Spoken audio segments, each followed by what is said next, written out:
Hello, everyone, and welcome to the webinar, Building Trader Confidence and Minimizing Fear. Good to see everybody. Let me know that you can hear me okay with a Y or a yes, if you would, in the question box.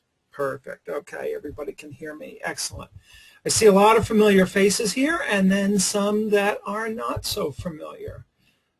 Folks I haven't had the pleasure of being with before. So welcome to the new faces, and welcome to the folks who've been here in some of my webinars and events in the past. Good to see everybody. Well, I'm pretty excited tonight because we're going to take a look at a large number of cutting-edge psychology and practical applications of that psychology to trading. And it has personal relevance for me as well, not only because I'm a psychologist and a trader, but I had to overcome my own fears of the market. And many of the things in this webinar tonight are things that at least I tested out. Now, I'm teasing you a little bit on that. Certainly, I've tested out, and I've worked with others on, and a lot of these have been also the subject of clinical trials in psychology, excuse me, or research of some sort. So I think you'll find a lot of valuable information in this. We have an awful lot to cover, so I want to just get right into it and get going. KK says that he can only make it for the first 30 minutes. He's over in the Far East. Hi, KK, good to see you. And no worries, we are recording, and I did put the recording on, so I know that it is recording. I've forgotten to do that in the past, but this time I haven't. If somebody would be so kind to let me know at about 8:30 my time, about an hour and a half from now, let me know what the time is, and I'd like to take a break at that point. All right, let's get going here. One of the things that got me interested, aside from my own trading, is this question that SFO, Stocks, Futures, and Options magazine, had asked back in the summer of 2008. They asked they asked their readers, which emotion is the toughest for you to control when trading? Hope, fear, or greed? And I'm assuming that we all know what the answer is, or have at least a good idea of what that answer is. And it's fear, of course. In fact, they published this in the August issue of SFO, and fear was cited 2.5 times as much as hope or greed. So this poll confirms what I find as a trader and as a trading psychologist, which is that fear is a very common experience, and a common experience for almost everybody. It occurs frequently, not just across all traders, but throughout traders' lives. And certainly it is, as SFO found out, difficult to control. Well, you're going to find that I don't believe for one moment that we can ever really control our emotions. So kind of stick that in the back of your mind, because that's going to be a big part of tonight. We do try to control things all the time, and we've been brought up that way, especially us here in the West. We've been brought up that way since childhood. But I want to introduce some things to you tonight that may be a little bit challenging for you to kind of grab a hold of and wrap your mind around, but I will ask you to have an open mind, because some of the things that I'm going to talk about are going to be very different than I think the way in which you've approached this in the past. So with that, let's go into this in some depth here. Mark Douglas, in his book Trading in the Zone, identified 4 primary trading fears, and I think he's pretty much right on the money here in terms of what these are. He talks about the fear of being wrong, which I think is a really big one. It's all about ego and our ego getting hooked. If I'm wrong in a trade, well, what does that say about me? something that we don't talk about much because it is the psychological side, but I think it's very important in trading. It's something to acknowledge. Douglas also talks about the fear of losing money. Well, no one likes to lose money, right? Of course not. It's painful to lose money, but it's a part of the process. We really can't escape that, although we try very hard to do so. The fear of missing out. That leads to overtrading and is certainly an important fear. And the fear of leaving money on the table. I didn't make as much as I should have. And those fears, the fear of missing out and the fear of leaving money on the table, actually have a strong tendency to affect our next trade. We might leave a trade on longer, or we might start jumping into trades if we felt like we've missed out or we've left money on the table. And these are the ones I hear a lot, especially, the fear of losing money and the fear of being wrong, but certainly hear the other two as well.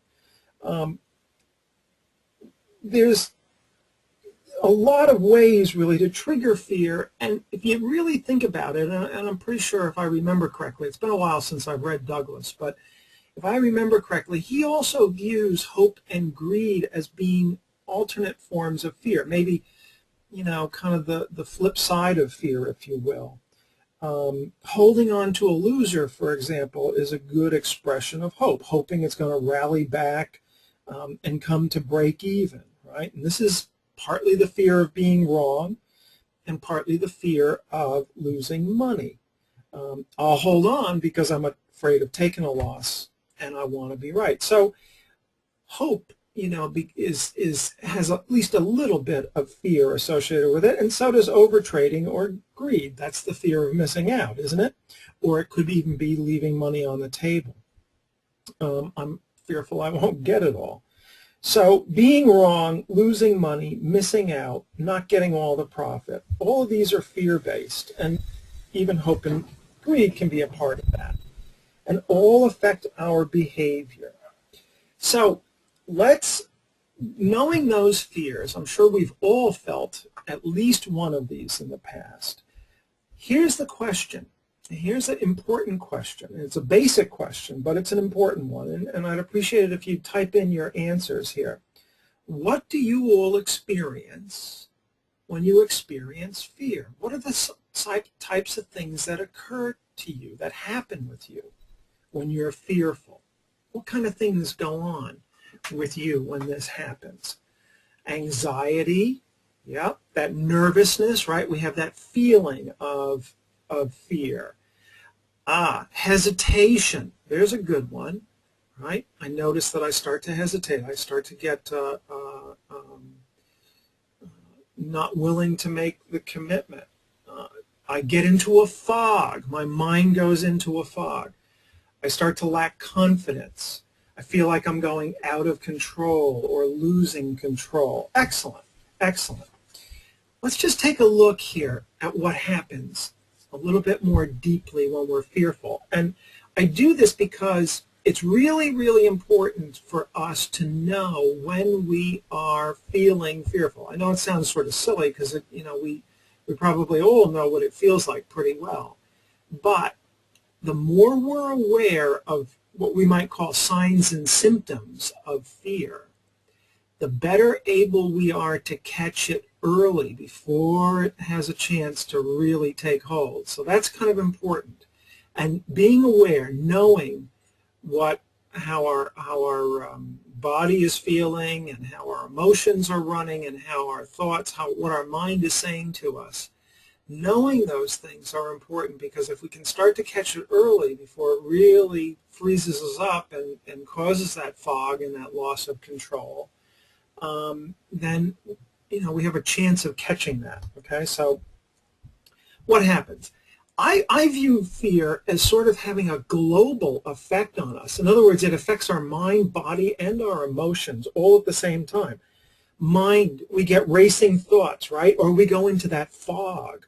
But racing thoughts often happen with people. They start to ruminate about maybe a trade that's going bad, or as Sandra says here, believing that the trade will fail. And that might go on and over and over and over again, those thoughts that our mind is having. And we can't stop thinking about it. What happens here is we get what we call high cognitive activity. Cognitive activity is just another word or a fancy term for thoughts. And thoughts and cognitive activity, if we break it down even further, is just what's the mind saying to us, our self-talk, if you will. Well, we know, and we'll talk a little bit about this a little bit later on, that elite performers have low cognitive activity. So fear does just the opposite to us when we are under its influence. It starts to elevate our thinking in terms of our frequency and the intensity of our thinking, and that has an effect on our trading performance. Well, maybe the easiest way to identify fear is in our body. I know that when my shoulders start to get tense and kind of rise up, and it's almost like I've got, my shoulders are into my ears, if you will, then I know that I'm under the spell of fear. So muscle tension, an increased heart rate, the clammy feeling in your hands, right, or trembling hands. Sometimes we get that cotton mouth or that queasy stomach. All of that, by the way, is related to the fight or flight response, which we'll talk about in a moment. And for good reason, too. But just knowing that those symptoms or those signs occur is useful for us. And, of course, feelings. And feelings can range anywhere from a little bit of anxiety or a little bit of nervousness, apprehension maybe, all the way over to the other side of the spectrum where we feel terror, real fear, real strong fear. And those feelings can be really strong. All right. Question here by Len, I think. Let me move this over so I can see. Yeah, by Len. Athletes just react automatically. You'd think so, wouldn't you? But it's not true. Athletes struggle with this as well. We'll talk about that a little bit later tonight. But a good question, Len, and we'll get to that. So what happens is, and we're going to talk about this too, is that we actually learn to fear the market, especially after a series of losses or bad trades, and that creates all kinds of problems. We're going to get to that in a moment. But what's really happening here is that when we feel that fear, when we feel those sensations, when our mind starts to race, what this is really is a triggering of the fight-flight response. And this is an automatic response that helps us deal with threats. It's part of our evolutionary heritage. It's part of our genetic makeup. Back when our ancestors were roaming the jungle, a flash of orange out of the corner, seen out of the corner of their eyes, would immediately put them into, I'm either going to fight this saber-toothed tiger or I'm going to run like crazy to get away from it. It was a survival response, and it's been, it's one of the things that have kept us as a dominant species on the planet. And it's still useful. If you step off the curb and you're not aware, but a truck is all of a sudden barreling down the road and you catch it out of the corner of your eye, it's that fight or flight response that automatically pulls you back onto the curb. You don't think about it. You don't even, your heart's racing and you feel it afterwards. But at that moment, it's that survival mechanism kicking in. And so when the mind is racing, what's happening with our symptoms of fear in terms of the fight-flight response is that our focus is narrowing here onto the feared object. We kind of lose the broader perspective and we start to narrow in and only look at one thing. That's one of the reasons why the mind keeps going over and over again, I'm going to have a losing trade, I'm going to have a losing trade. The body begins to pull blood out of the extremities, which is why the hands get clammy and cool, and certainly, sorry about that, and certainly out of the stomach, which is why we get, when we're facing the saber-toothed tiger, the body doesn't want to be digesting food or thinking about food. It wants to be, focused on fighting that thing or fleeing it. Interestingly enough, the blood actually drains out of the cortical areas of the brain, the thinking areas of the brain, the planning areas, what we call the executive center. Why? Because the body doesn't want us to be thinking about, doesn't want us to plan an attack here. They want us to either fight. It wants us to either fight or get out of there. And so blood goes into the limbic centers of the brain, or the emotional centers, because that's a more primitive center, and we can act quicker based on emotions than we can if we have to plan it and, compare and contrast alternatives and decide the best course of action. So all these things that go on, and that's one of the reasons why we feel the stress as much as we do.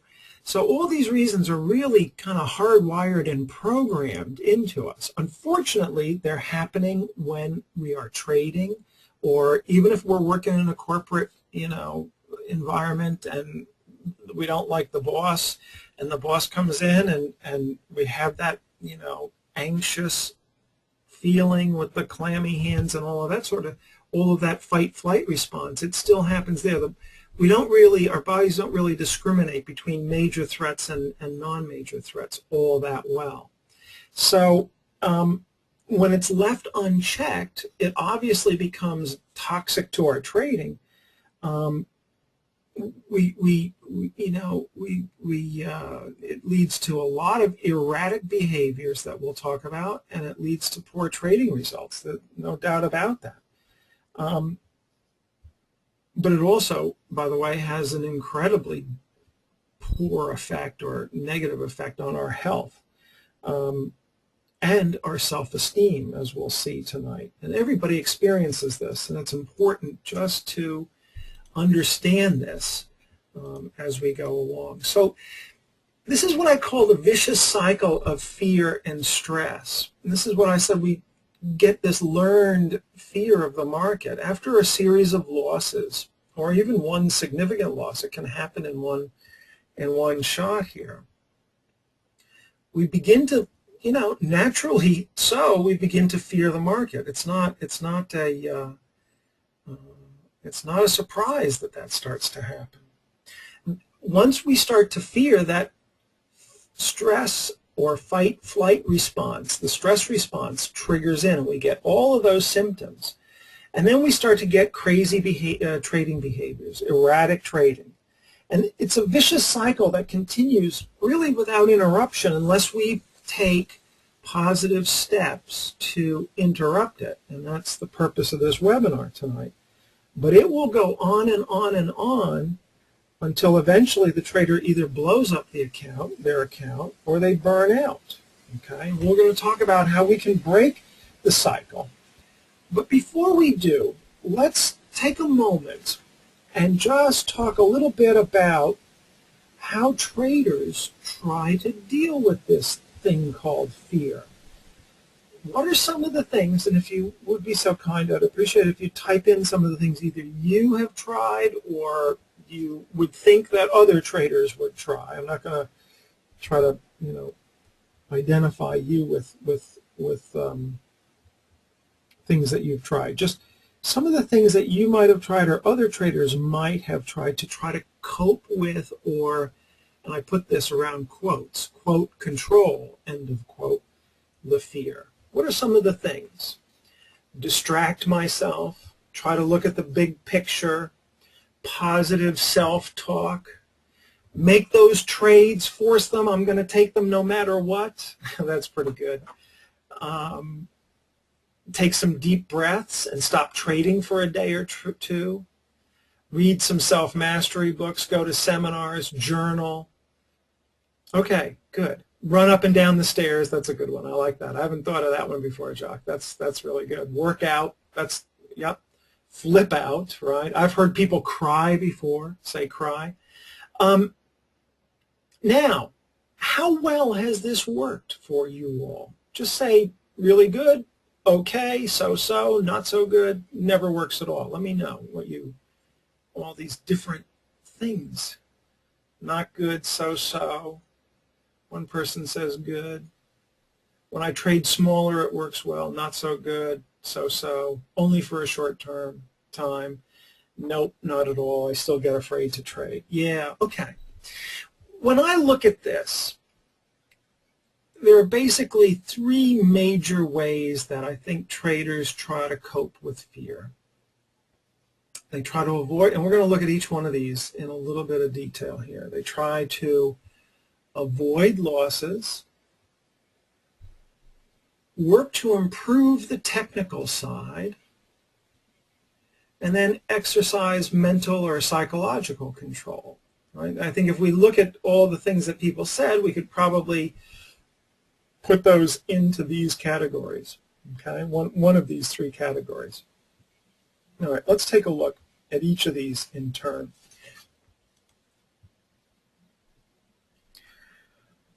When we think about avoiding losses, I immediately think of loss aversion, which comes from prospect theory, which actually was developed in the 1970s by two brilliant psychologists who actually won a Nobel Prize for this work. It's called loss aversion, and basically what it means is that we again, sort of like the fight-flight response, we have probably a genetic bias in our mental machinery, in our brains, where people have a significant aversion rather, to loss when they're making choices that involves uncertainty or risk. Okay, this is straight out of behavioral finance. But it probably comes from, you've heard the expression, at least we would hear this here in the West, a bird in the hand is better than two in the bush, right? Well, that's loss aversion right there. It's better to lock in that sure gain early on when we can, rather than try to hold out for a larger win, right? But that really leads to cutting winners short. And it really, it relates again to the fear of losing money and the fear of being wrong. If I can lock it in, then I am satisfying my desire to be right, and at least I'm avoiding loss. It's also why traders like the high win-loss ratio trades. If I said to you, I've got a trade setup that has a 90% probability of winning, and I have another trade setup that has a 65% probability of winning, most people would say, gee, I'll take the 90% one, right? The correct answer on that, by the way, is not necessarily 90%, nor is it 65%, but it has to do with your expectancy out of it. It depends on how much you're winning each time you're winning. If you're having huge wins on that 65%, it can overshadow anything on the 90% win-loss ratio. But nevertheless, people still like high win-loss ratios. Traders are just happy when they're right more frequently. And again, this relates to the fears of losing money and being wrong, right? And loss aversion also relates, sort of in a paradoxical way, holding on to losers too long, hoping not to take a loss, trying to avoid that loss. Again, just not wanting to have that loss come up on their balance sheet. And all of this is fear-based. When they do the psychological, when they've done the research, they've done this over and over and over again on all kinds of different, in all kinds of different ways. And they come up with this ratio. They say that loss has about 2.5 times the psychological impact of a gain of the same size, or loss is experienced on a magnitude of 2.5 times a win. Well, what does that mean exactly? Well, if you have, say, if you have a winning trade and it wins $1,000 for you, that feels pretty good, right? Well, if you have a losing trade and that loss is $1,000 as well, it doesn't feel like $1,000 was lost. Psychologically, it feels like $2,500 were lost, not 1,000. So loss has 2.5 times the psychological impact, right? So we tend to favor high win-loss ratio trades, maybe at the expense of really looking at what expectancy is. We tend to cut winners short, and we tend to hold on to losers far too long and not being willing to take the loss. So all of these are totally inconsistent with sound trading practices, but almost everybody does it when we're locked into the fear and anxiety that that can happen in trading. Todd asks, who's the name of the writer of Risk Aversion? It's Kahneman and Tversky, and I think they published their first work in the late 70s. I want to say 1979. They published a series of stuff. Todd, if you're really interested, drop me an email and I'll get you better citations. All right, so that's loss aversion and probably hardwired because we've done better by hanging on to one bird rather than going after two in the bush. All right. But often our first response is, when we're in an uncertain situation, is to look for more information. Now, this assumes you have an edge, but more and better analysis doesn't really solve the problem. It's a form of what we call confirmation bias, which is seeking additional information in the face of uncertainty that would support, pretty much what we already know. So for example, a classic example would be let's say you have on your charts an RSI and it's giving you a signal, however you have that configured to work. It's giving you a signal to take a trade. Well, you see that, but you say, well, I'm not sure. I'm going to check the MACD before. And so you end up checking the MACD, and then you say, well, okay, I got two signals here. Let me look at the stochastics too before I take that trade. None of that really helps, okay? And here's a really interesting study that was done. And it was done on horse bettors, horse race handicappers, parimutuel bettors. And here's what they did, and I'll use the chalkboard here a little bit. They did a study of they did 4 different trials here. And they started off with 5 pieces of information. And by the way, all these horse bettors, all these handicappers were experts in their field, and they were professional parimutuel bettors. Okay? So they started off in the first trial with 5 pieces of information, and then they doubled it in the second to 10 pieces of information. Things like the condition of the track, the past 3 months of race results for the horses, their fastest win, all the kind of data that you might look at when you're thinking about betting on horses. I've never really done it, so I don't really know. But so they doubled the information in the second trial. In the third trial, they doubled it again. So they started with 5 pieces of information. Now they have 10 pieces of relevant information. Now they have 20 in the third trial, and by the fourth trial, they doubled it once again, and they gave them 40 pieces of information. Now, interesting, isn't it? Note here that the red line, they made bets, they placed their bets, but their accuracy did not really improve. The red line's flat, isn't it? But they also measured, because they're psychologists and they're smart people, they also measured the degree of confidence that these people had, these expert horse race bettors had in their bets on each trial. And this was the average level of confidence.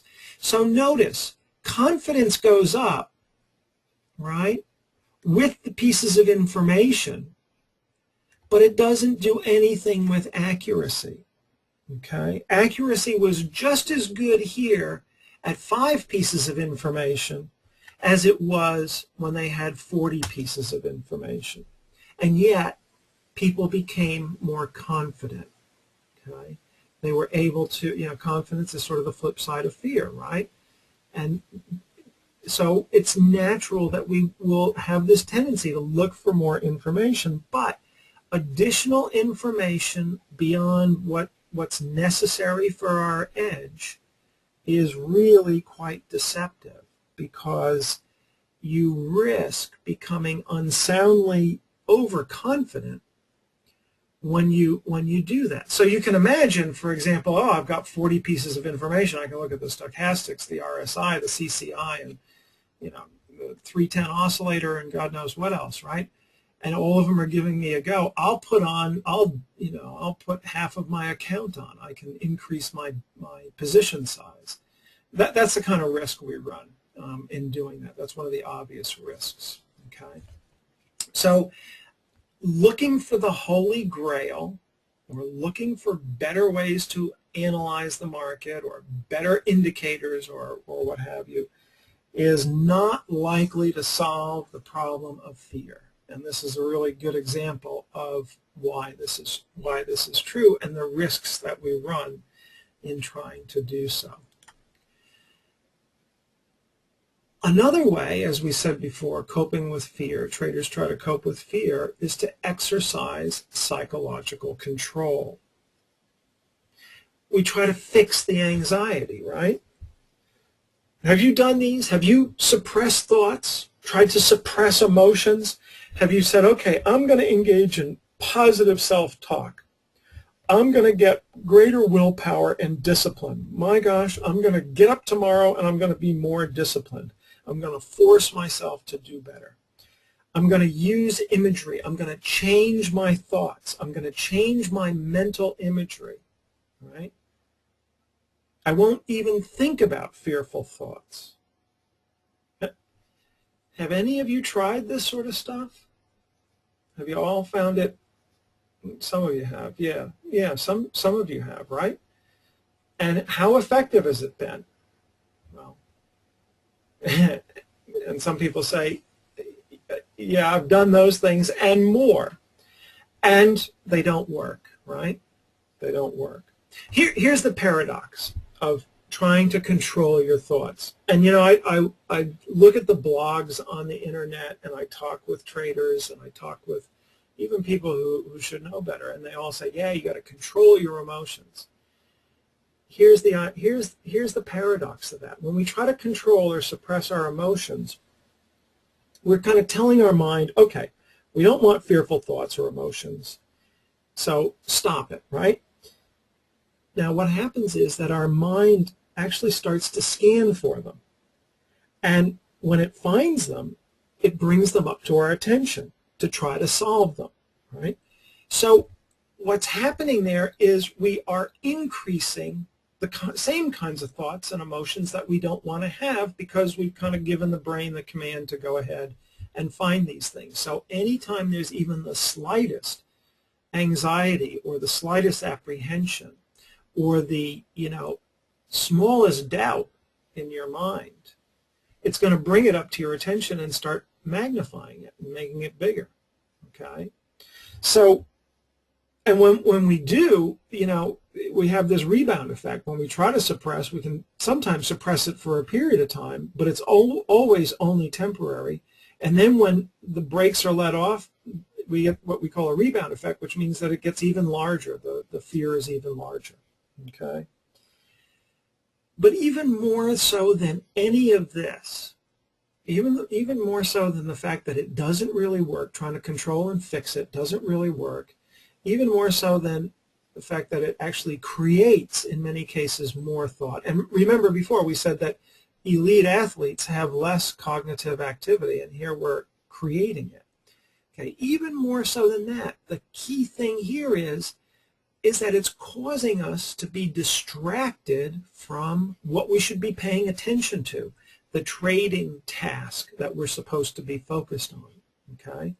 If we're focused on trying to enter a trade and we're having scary thoughts and we're fighting those scary thoughts and feelings, then we get distracted from a good entry, don't we? Or if we're in a trade and we're having scary thoughts about loss or that the trade might go against us, it distracts us from being able to focus on what the price is doing, what our indicators are doing, and what really will tell us whether this thing is going to go against us or not. So that's the key thing here, is that when we try to suppress or control our emotions or our thoughts or our sensations, our bodily sensations, any of those internal things that are going on, when we try to control them, it has a negative effect across the board, but the big one is this right here. It causes us to lose focus on what's important to us, the trade. Okay?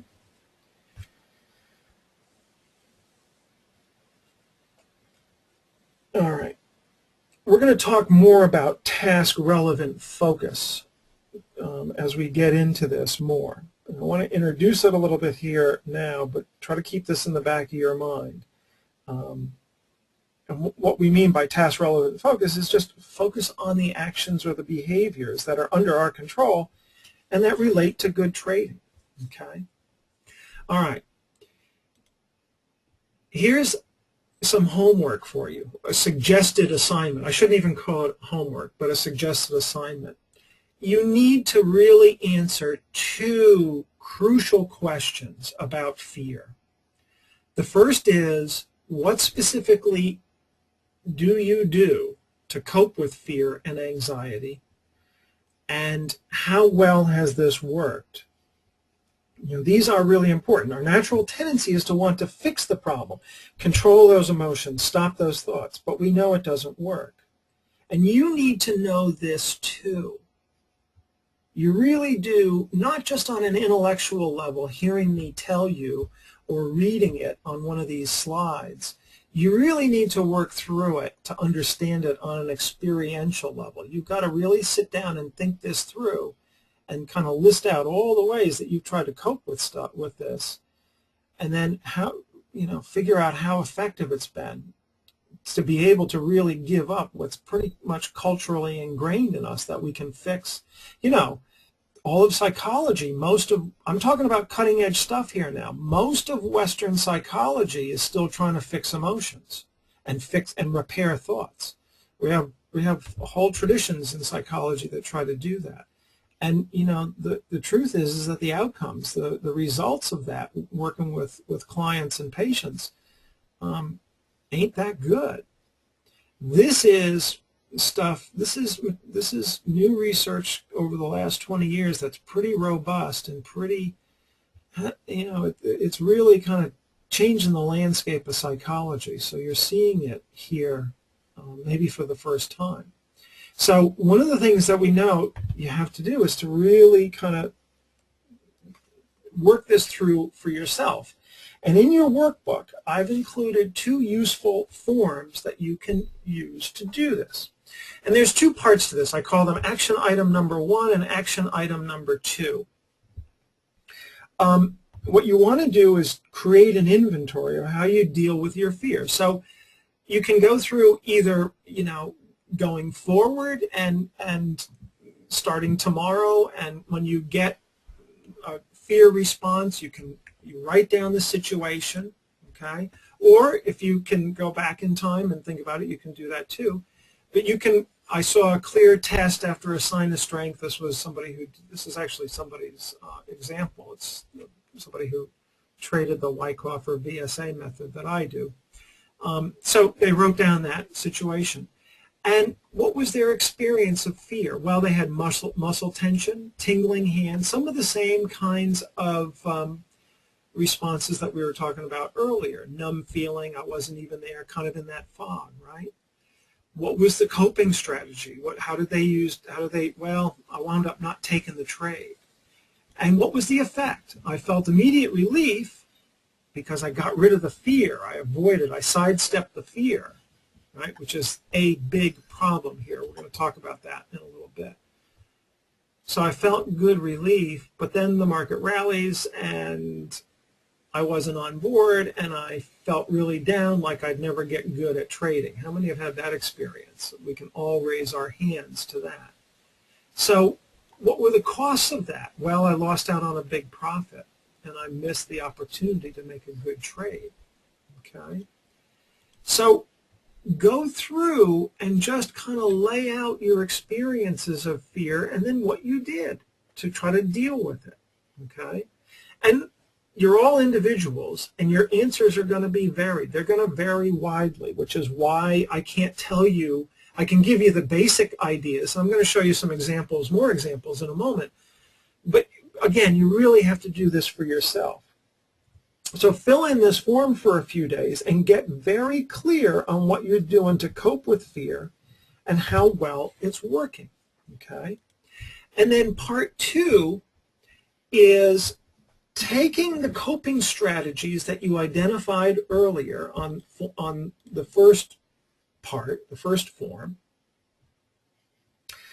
and now looking at the costs and the benefits of using these strategies. And I'd like you to look at the costs and the benefits in 2 ways, both short-term and long-term, for both costs and benefits. Okay?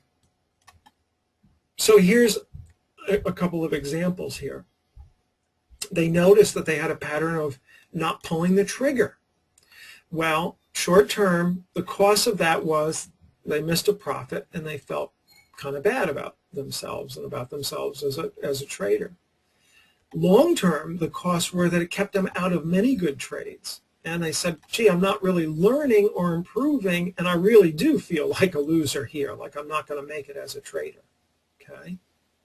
When we look at, short-term versus long-term costs. Then looking at the benefit side. Short-term, well, truthfully, I didn't feel so anxious right after I didn't pull the trigger. When the trade left, I felt relieved, right? Which happens with a lot of folks. Long-term benefits, they couldn't actually come up with any. And just to make this complete, another example, they cut the winner short on a trade. The costs were the trade went on for 5 points, but they made 3/4 of a point. They felt very frustrated. Again, same kind of thing. They're not doing what they need to do as a trader.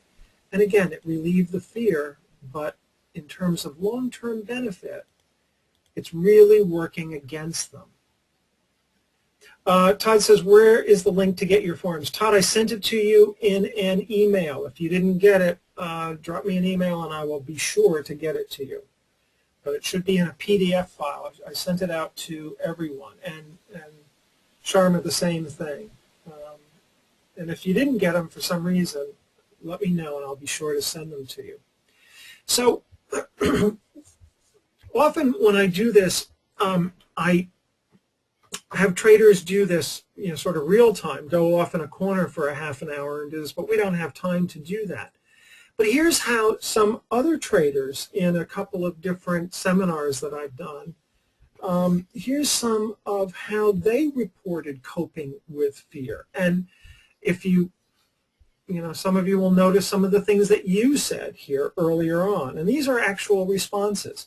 Distracting myself. Trying to suppress my thoughts and feelings.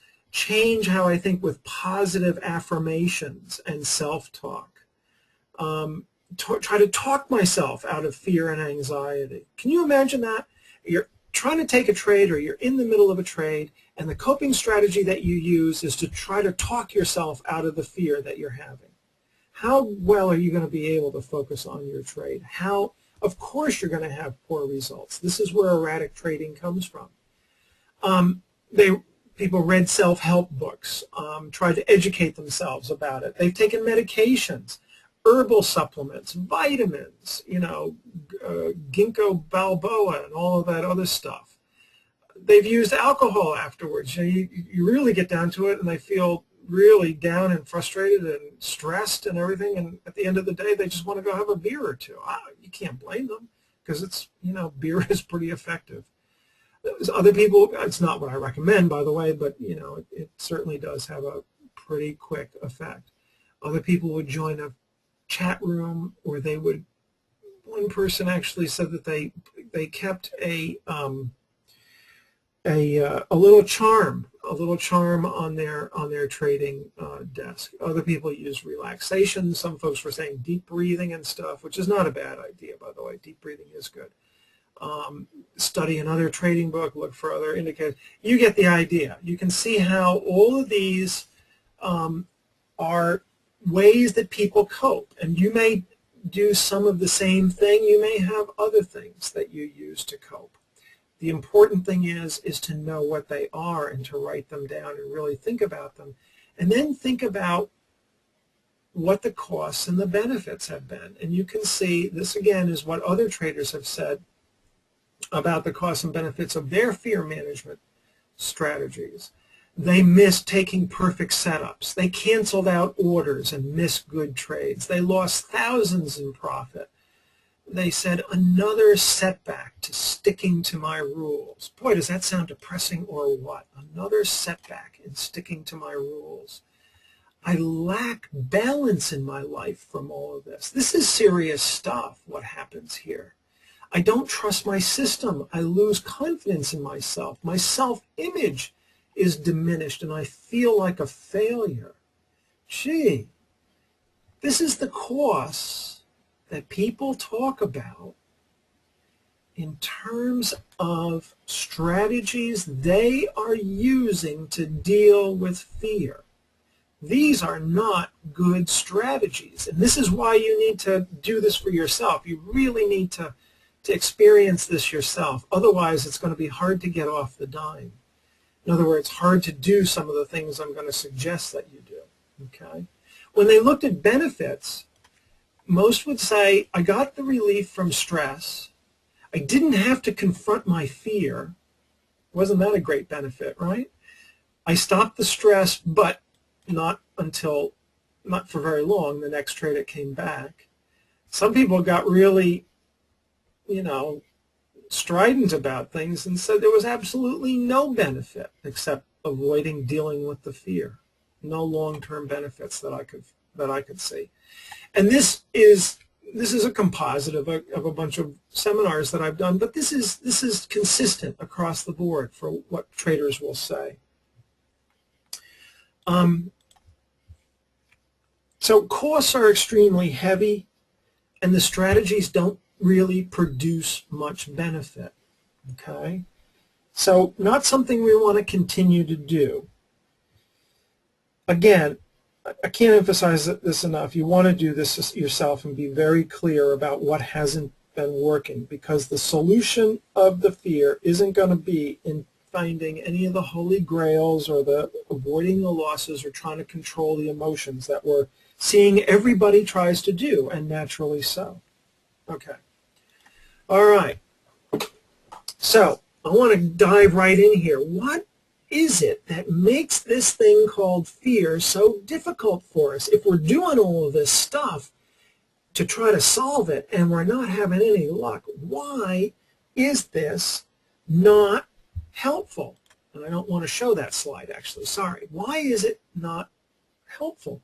Well, in general, anxiety and fear are viewed, at least here in the West, probably less so in the East, but I think it's even there too. It's seen as a major obstacle to our life. It's entrenched. People who are successful don't have fear or anxiety, right? That's what we think. It's not true, but that's what we think. It's very entrenched, and we all buy into this. Madison Avenue, all the advertisements on television. You never see an anxious or a fearful person selling a car, do you? No, of course not. It's in our culture. Too much anxiety is bad. You can go through and, big boys don't cry, men don't get fearful, buck up, all of those different sayings that we have. Now look, I want to kind of give you little bit of a warning here because we're going to talk about things that may be, as I said in the beginning, kind of hard to get your mind around, but try just to be open-minded about this. As I said before, this is cutting-edge stuff. It's not conventional wisdom. It's not psychology today kind of looking to fix your fear. We don't need to be fixed. It's an important point here. We really do not need to be fixed. We're just stuck. We're not broken. We're stuck in a negative pattern, in a pattern that's not producing. We keep doing all these things to solve the fear, but it's not producing the solutions we want. That's being stuck. It's not being broken. Okay? And I'll try to show you how to get less stuck so you can do the things that are important to you, the trading tasks that we have to do. All right. 4 main factors. Something for why we get so ensnared in fear and anxiety. Something we call fusion, evaluation, avoidance, and reason giving. And notice the acronym spells fear, so we can remember that easily. I'm going to go through each of these in detail. Okay. My slides got a little out of kick here. Okay. Fusion. What does that mean? It's a weird word. Well, it's when people see and believe what their mind is telling them as if it's the truth or reality and something that they feel compelled to respond to. In other words, it's treating thoughts as if they are exactly what our mind says they are. Another way to think about this, it's a kind of a cute acronym, or not cute, pretty wonderful acronym in a way. It's false evidence appearing real. Okay, and then we act on that false evidence. So fear and suffering with the fear is set into motion when you feed unpleasant thoughts and feelings by getting what we call fused with them, by believing them. Okay? Let me give you an example here of what I'm talking about. And here's what I'm going to ask you to do. You certainly don't have to do it if you don't want to, but it's kind of a good experience, and no, it won't embarrass you or make you upset in any way or anything else. It's just a way to understand what fusion is. Just put both feet on the floor, your hands on your desk or on your lap, whichever. Take a deep breath and just close your eyes for a moment and stay with my voice. Just listen to my voice and imagine me in the room with you. And you see me standing before you, and in my hand I have a small yellow fruit. In fact, it was just picked off the tree, and it's very, very ripe. And you can see that it looks nice and yellow, and it looks, even from appearances, quite ripe. And I take this yellow fruit, and I set it down in front of me on a cutting board. And I take a kitchen knife out, and I slice this fruit in half. And juice flows all over the cutting board. And if you thought that I had a lemon in my hand and that I cut that lemon on the cutting board, you're right, it is a lemon. And you can almost smell the scent of the lemon from where you sit. And now imagine this in your mind's eye. Try to be clear about this in your mind's eye. I take half of that lemon and I hold it up, and I hold it above your head, and I ask you to open your mouth, and I squeeze the lemon, and all the lemon juice flows into your open mouth. All right, you can open your eyes. How many of you puckered up when I said I squeezed the lemon? How many could almost taste that lemon? How many of you actually salivated? Yep, some folks are saying, yeah, saliva was coming. Yep. This is fusion. This is a very good example of fusion. We're believing what I'm telling you. Now I'm acting as your mind here, giving you words. There was no lemon. I wasn't in the room with you. I wasn't holding it over your heads, but I got a physiological response from you. And I'll bet many of you could actually see the lemon in my hand or kind of envision me in the room and stuff. Somebody says my eyes squinted. This is fusion. And this is a significant problem for us because we set our fear into motion when we start to believe what our mind is telling us as if it's true or reality, and as if we must respond to them as if they're saying what they say they are, rather than just what they really are, which is just thoughts and memories, words and sensations. So here's a key idea here. Thoughts are thoughts. Sensations are sensations. You don't need to become them, okay? And your mind might be saying right now to you, yeah, well, when I get into a trade, I'm afraid, and that's real. It's not fake, right? Okay, so here's a question for you. Have you ever had a trade and your mind says, look, you better get out of this trade. You got to exit because it's going to go against you and you need to exit. And so you do. You get out. You cut that winner short, right? And then the trade goes on and makes a good profit. And your mind now says, well, if it's my mind, it would say to me, idiot, why didn't you stay in that trade? It went on and made all that money. So here's the question. Which one of these was false evidence appearing real? Which one of these was true? Well, if you think about it, the unfortunate fact is we take both of those as true. We take the idea that the market's going to go against us, so we better get out, and we cut the winner short.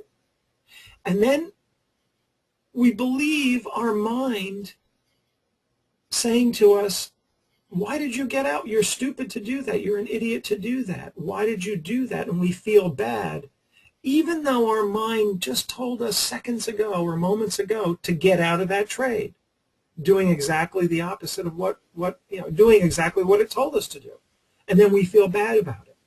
So that's an example of fusion, getting out of the trade, believing the mind that it's going to go against you, and then it doesn't, and then believing the mind that we were wrong to believe it in the first place.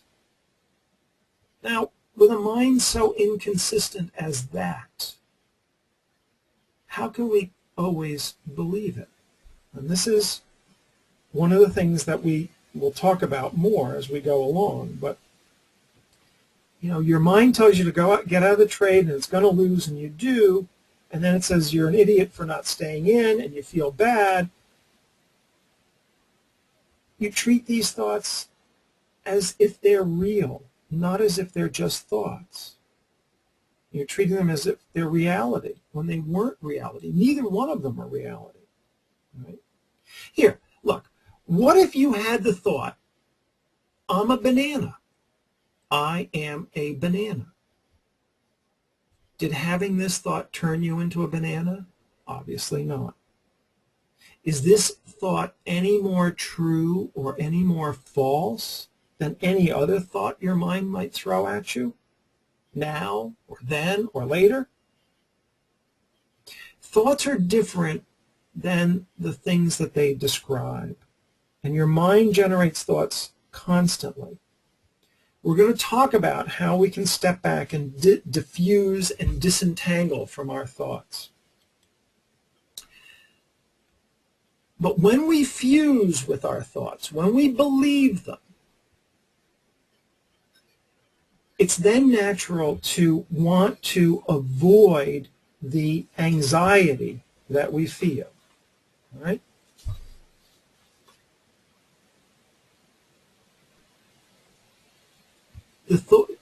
the fear that we have from our thoughts and our feelings is clearly uncomfortable. And we want to get rid of it. We want to escape it. Okay? We get into this cycle, this vicious cycle, where we enter a trade. We start having those thoughts about loss, or how the trade's going to go against us. We fuse with them. We believe them. We buy into them. It triggers that fearful stress reaction. If our mind's saying we're going to have a loss, that's not good, and we get that, all the sensations and feelings that we have in our body. What do we want to do with it? We want to get away from it. We want to escape it, so we cut that winter short. And it gives us nice temporary relief. We get that honeymoon, right? A brief honeymoon from it, and it's great. But it's also highly addictive because it works. It gets rid of this fear. All of a sudden, the fear becomes precedent. It becomes the main thing that we're dealing with, not the trade. We're not dealing with the trade anymore. We're dealing with the fear. This is what we mean by trading our emotions. And so we trade out of them. We cut the winter short and we get temporary relief. Well, what does that lead us to? Short profits for sure, but it's really erratic trading. And our trading skills stay limited. And we do this over and over and over again. And what happens? Our response becomes, I get in a trade, I feel the reaction, I can't stand it, I got to get out, I cut the winner short. And then that becomes, we are limited. We don't think about how do we manage the trade. We're thinking about how do we get out of the trade. All right. So Sandra says, but what if your thought comes out to be real? What a great question. Yeah. And so this is why I say, Sandra, you have to go back and really kind of look at the way you've coped before with the stress and the fear and see if that's worked. Sometimes it's going to turn out right. A stopped clock is going to be right twice a day. The blind squirrel finds a nut occasionally, no question. But if you're finding that you're consistently, avoiding the experience because you're fused and believing your thoughts and trying to escape the fear, that's going to be more potent and more important. Part of what makes fear such a problem is evaluating our experiences. We're always evaluating, and usually we're evaluating, we're comparing and contrasting. Is it good? Is it bad? Is it right? Is it wrong? Am I happy? Am I sad? Am I fearful? Am I calm? It's what the mind does. And there's nothing wrong with evaluating. It's natural and it helps us in many things, but it's not so great when we turn it against ourselves, like saying, stupid, how come you got out of that trade? Don't be such an idiot. Okay? That's really unhelpful. That's very unhelpful to us. When we're buying into and feeding our negative evaluations, we're kind of fueling this struggle that we have with our emotions unnecessarily. We're harming ourselves when we evaluate and buy into the evaluation. It's like we get hooked with this, like a fish on a hook.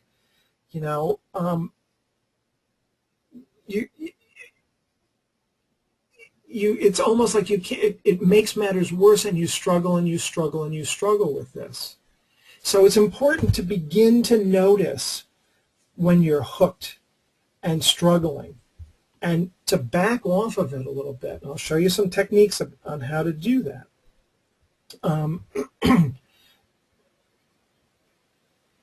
One of the ways you can notice being hooked is when tension shows up, or when fear shows up. Notice if you feel like you're on the end of a hook, like a fish.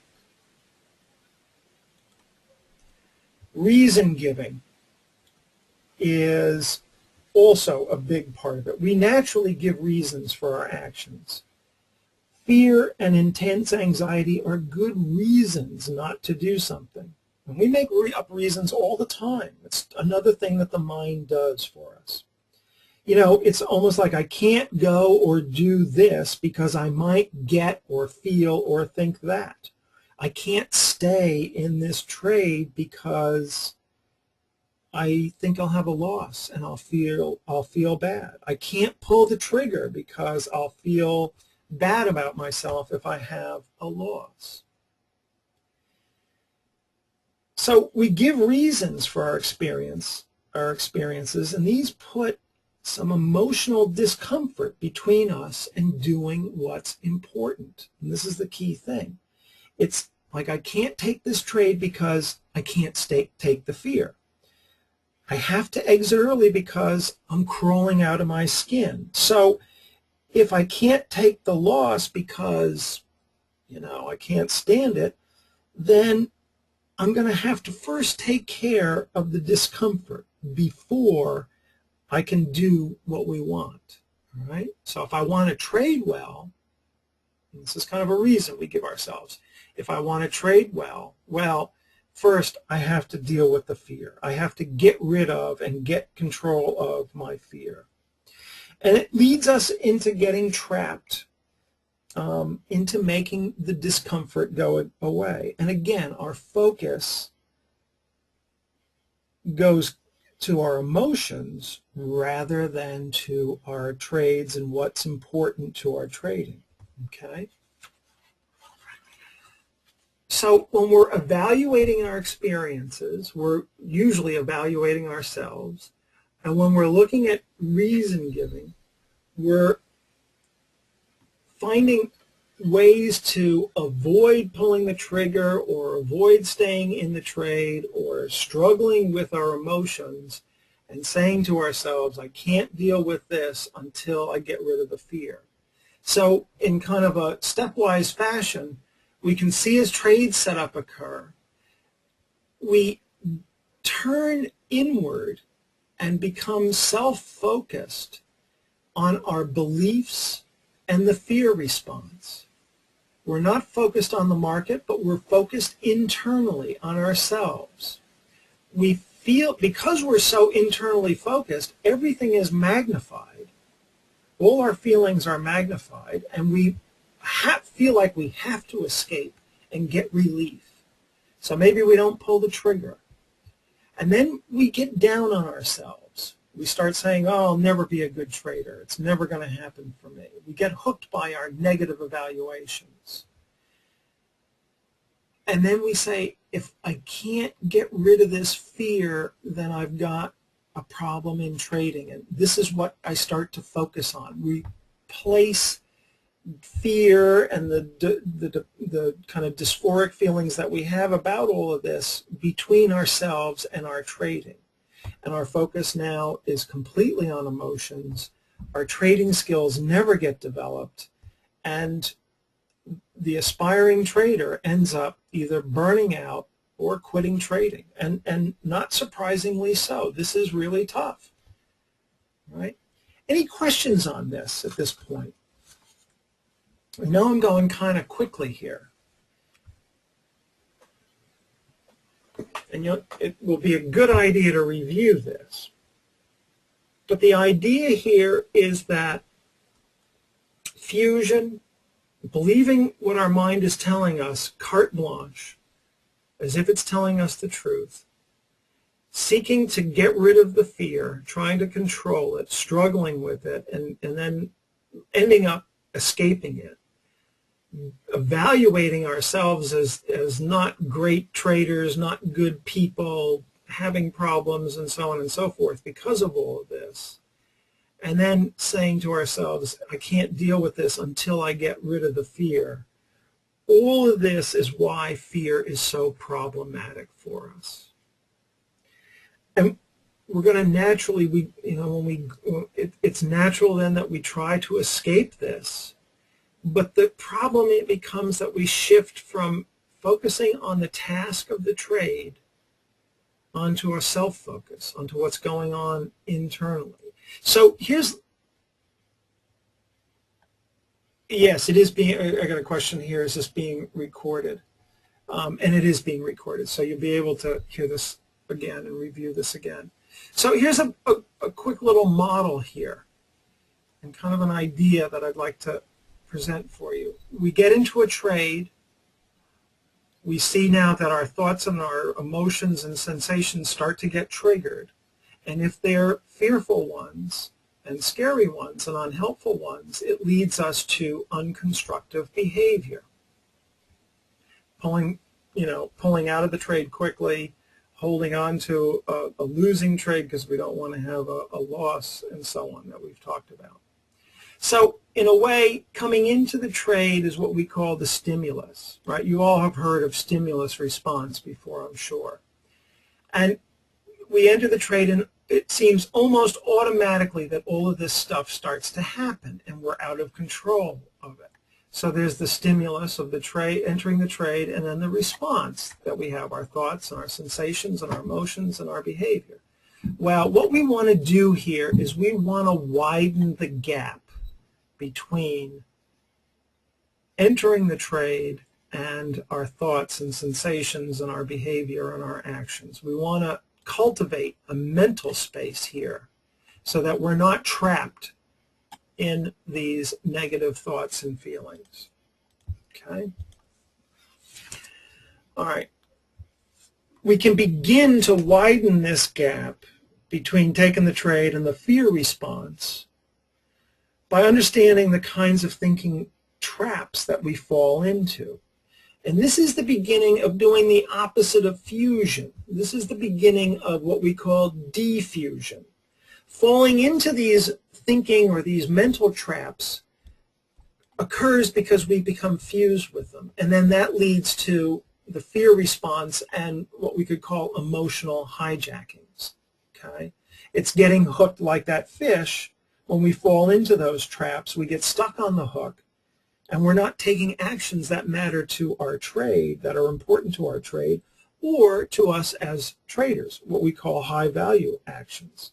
Okay? So knowing what these thinking traps are and becoming aware of them is the first step in both avoiding fusion and avoiding emotional hijackings. And I think I detailed these out in your workbooks, and I'll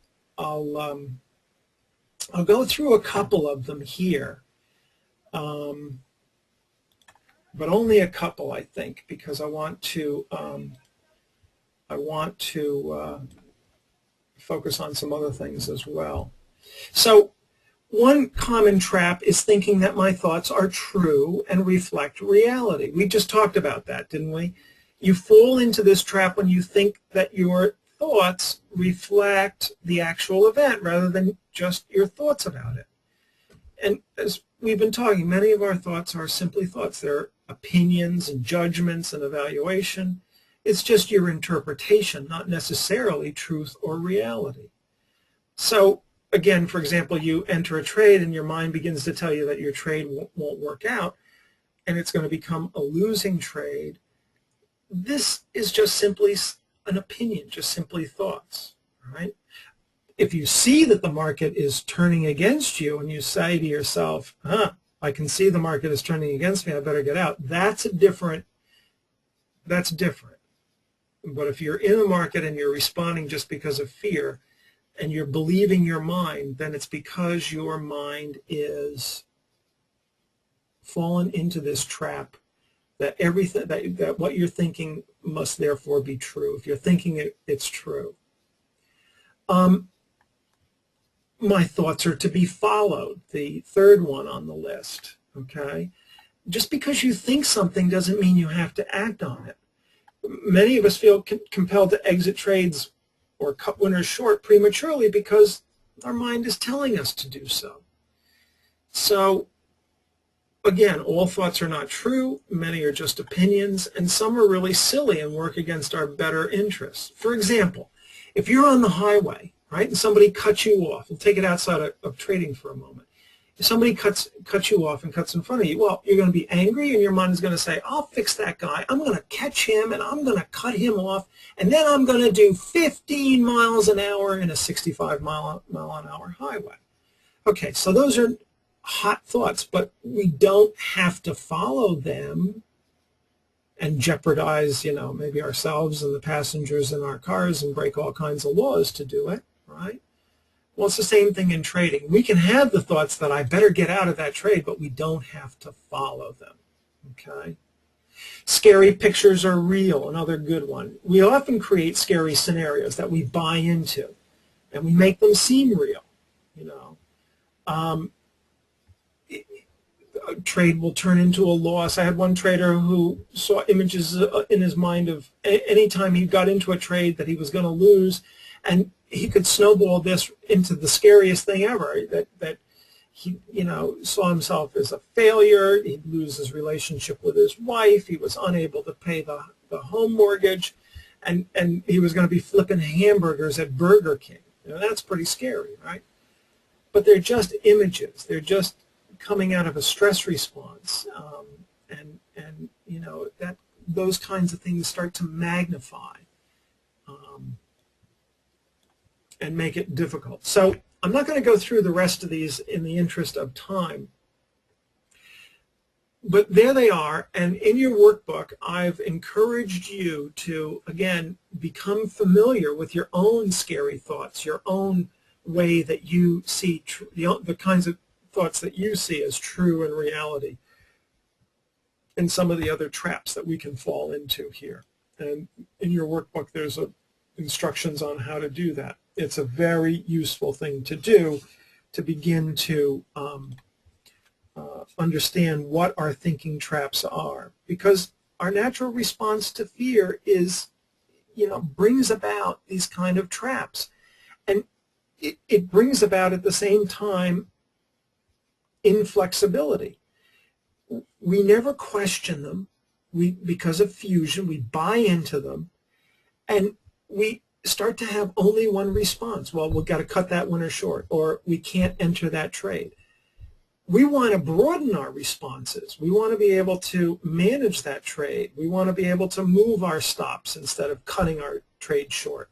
We want to be able to find the right entry instead of failing to pull the trigger.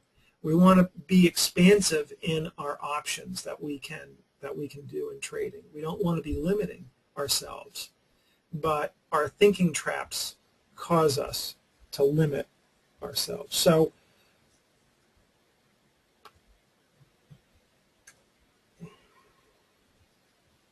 we can keep ourselves stuck in very unconstructive behavior patterns unless we begin to know what traps we fall into and the situations that lead us into those traps, and what those traps look like, what the mind is saying to you. So do the exercise in the workbook.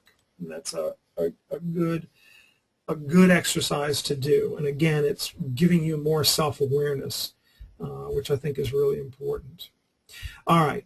Knowing the common thinking traps and how they relate to you is an important first step, okay, in what we call diffusion. In other words, seeing our thoughts as thoughts, seeing our feelings as feelings, not as truth or reality, not as scary pictures which are real, not as things that we have to obey and carry out, okay? But we need to do more than that. And keep in mind, we want to be able to defuse from our thoughts. What do I mean by that? What I mean by that is to decenter, to, here, do this for a second. Take both of your hands and interlace your fingers in front of you. And now bring them up in front of your eyes. And it's, try to look through the open spaces between your eyes. This is looking through your thoughts. This is being fused with your thoughts.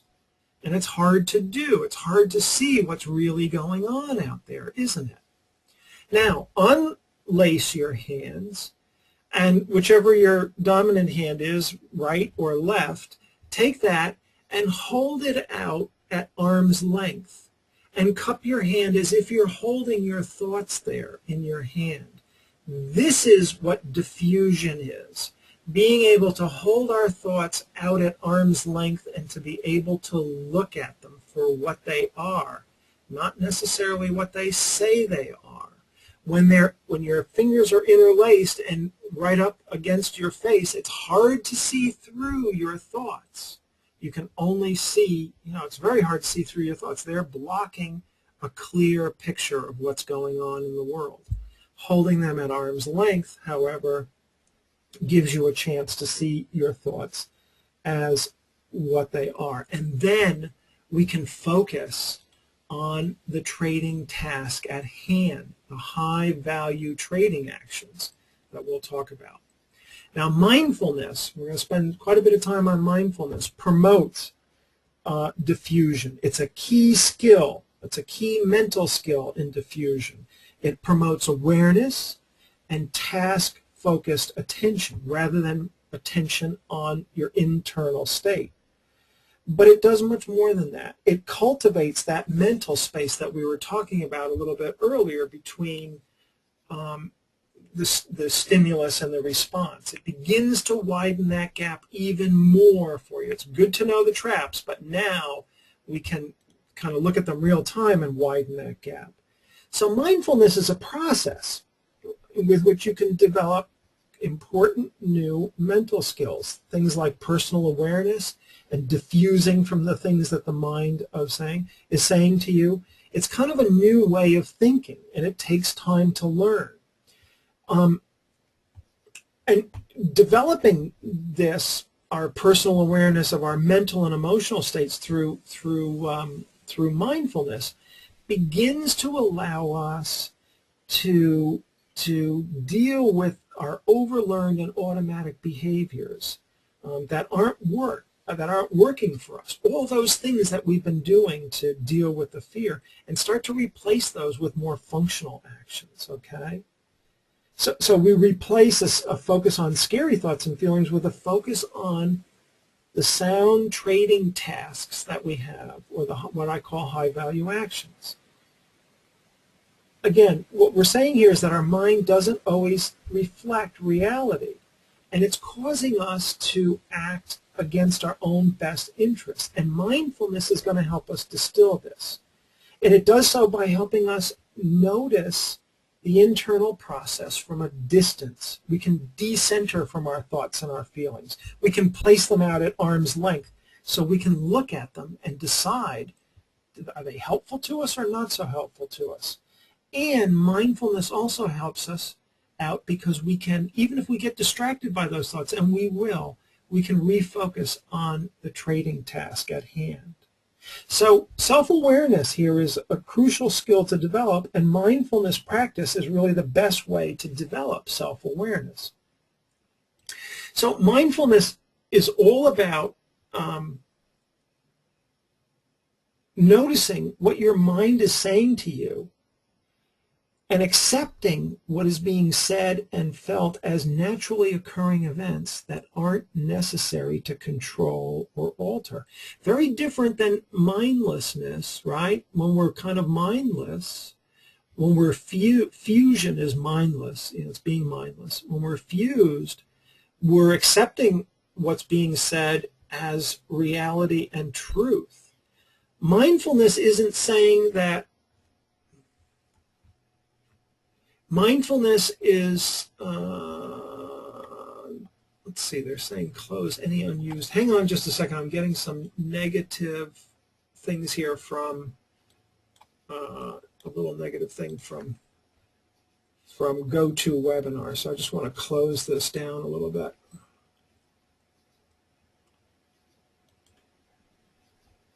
Okay. Everybody's still there? Just give me a Y or a yes. Let me know that you can still hear me and that we're still going here. Okay, good. Sandra asked a good question. Is mindfulness the same as meditation? It comes out of that tradition, Sandra, but we're not talking about it in a spiritual sense. Usually the Buddhists and the Hindus will talk about this, and the Zen practitioners talk about this in a spiritual sense. Very akin to that. And we're gonna do a little exercise in mindfulness in a moment, but a little bit different than that too. We're just looking at it more as an attentional skill, more so than anything. Being able to focus on the important task because we're not being distracted by what the mind is telling us. It's a very different way of thinking about things. Okay. So the basic goal here is changing this. I want to trade well, but I can't because I'm afraid or I'm feeling bad, right? We want to be able to say, I want to trade well, and I do have negative feelings, and I do have negative thoughts. And mindfulness paves the way for this, okay? But it's practice. It's, it's like going to the gym. You don't sign up because you want to get fit and you walk into the gym, and as soon as you step in the door, you don't say, I'm fit. It takes a lot of effort and a lot of focus and a lot of work to do that. It's the same thing with mindfulness. I'd like to be able to say that it's quicker than that, but unfortunately I can't. Let's do a very brief mindfulness exercise, if you're willing. Show you what it's all about, and then we'll talk about it a little bit, and then we'll take a quick break, okay? All right, so again, your limbs uncrossed, sitting comfortably in your chair with your back straight, okay? And your hands either on your lap or resting comfortably in the arms of your chair or on your desk, whatever's comfortable for you. We don't need to get in any special posture or position, just whatever is comfortable. Take a deep breath in and let it out, and as you do, just press your feet gently into the floor and really feel that firm support under your feet. And as you do this, take another deep breath and let it out. And as you're exhaling, just let your shoulders drop in a very relaxed manner. Take another deep breath, and on the exhale, gently let your eyes close. And if you can, sense the gravity flowing in you, keeping firmly grounded and secure.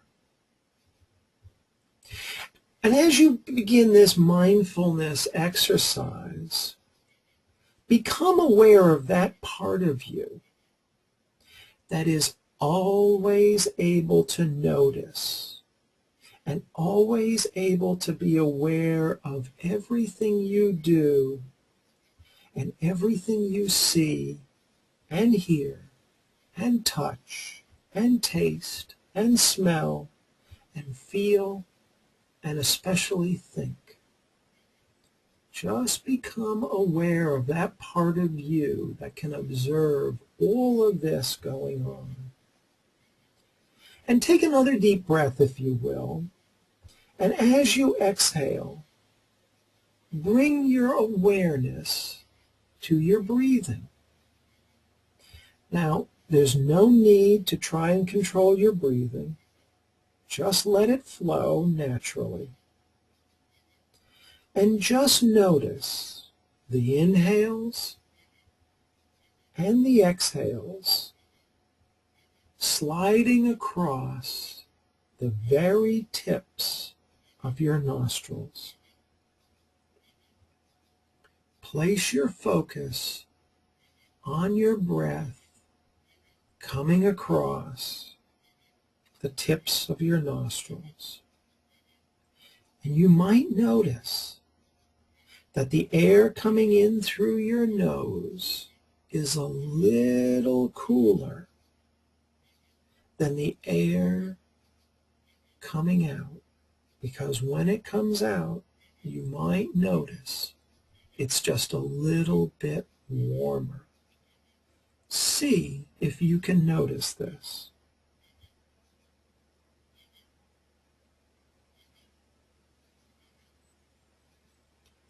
And acting like a scientist, try to detect the exact moment when the air begins to come in through your nose and the exact moment when it goes out.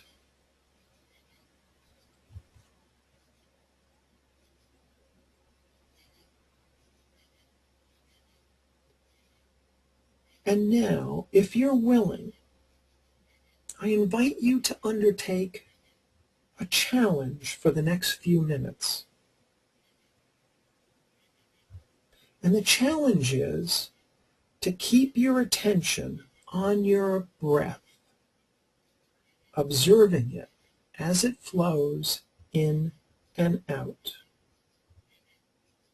in and out.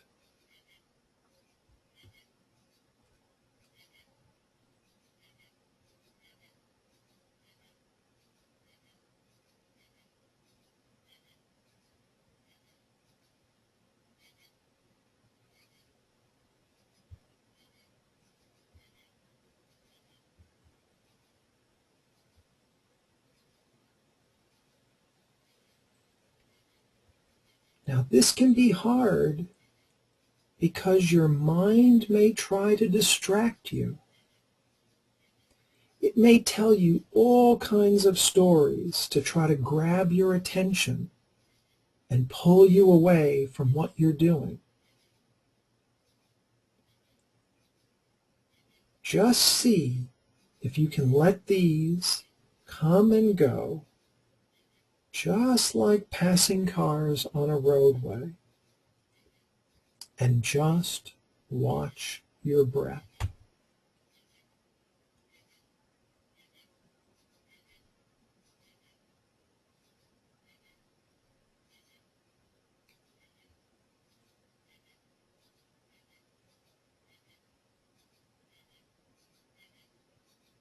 Just keep your attention on noticing your breath flowing in and flowing out.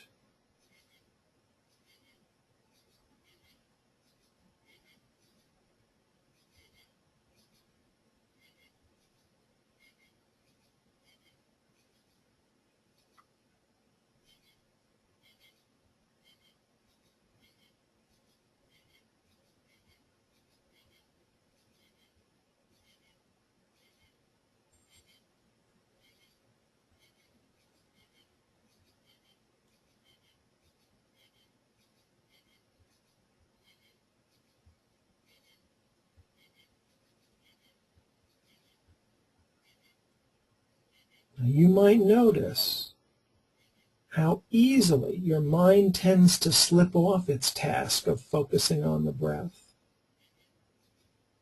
That's okay. There's nothing else to do right now except watch your breath. This is the whole point of the mindfulness exercise, to notice when your mind has wandered and to bring it back to the breath.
From time to time, your mind will succeed in distracting you, and it will get you interested in one of its stories, and you lose track of your breath.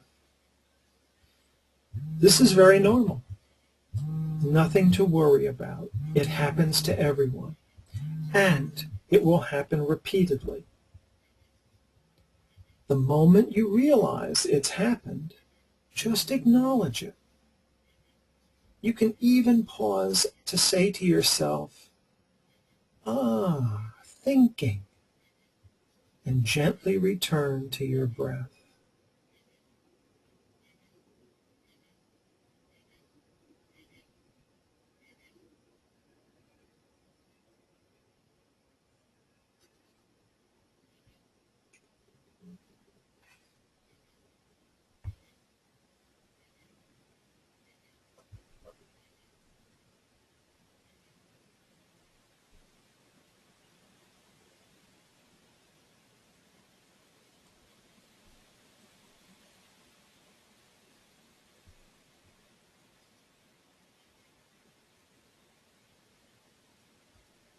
Just notice the breath. Let thoughts come and go like passing cars on a roadway, and focus on your breath.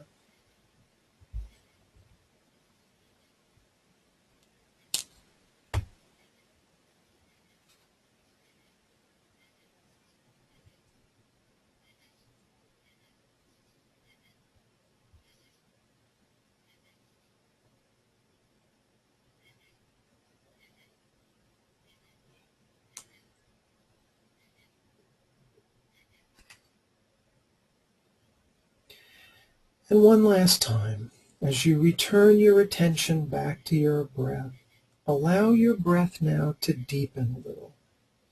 And keeping your eyes closed, begin to reorient to the room you're in. Expand your awareness and notice your body on the chair, your arms and legs, your neck and your head. Notice any sounds around you. Wiggle your feet and your hands. And as you become fully present to the room and as you begin to open your eyes, take a moment to realize that there is a part of you, your observing self, that notices everything you do and everything you think and everything you feel. It is this part that will help you to be mindful. And as you open your eyes, just check in for a moment and note how you feel, and note the state of your mind and the clarity of your mind. Okay? That was an example of mindfulness. So what did you think about this? How was this? Did you find your thoughts wandering around all over the place, thinking about what you were going to have for dinner maybe, or a trade that you had problems? Did you find difficulty staying on task? Were you trying to prevent the thoughts from drifting? Yeah, lots, right? Yeah. How about, did you feel bored? Anybody feel bored? Anybody say, how long is this guy going to make us do this anyway? This is ridiculous. You don't have to answer that. Was your mind telling you that it wanted you to do something else besides sit there and watch your breath, that boring thing? Yeah, every now and then, right?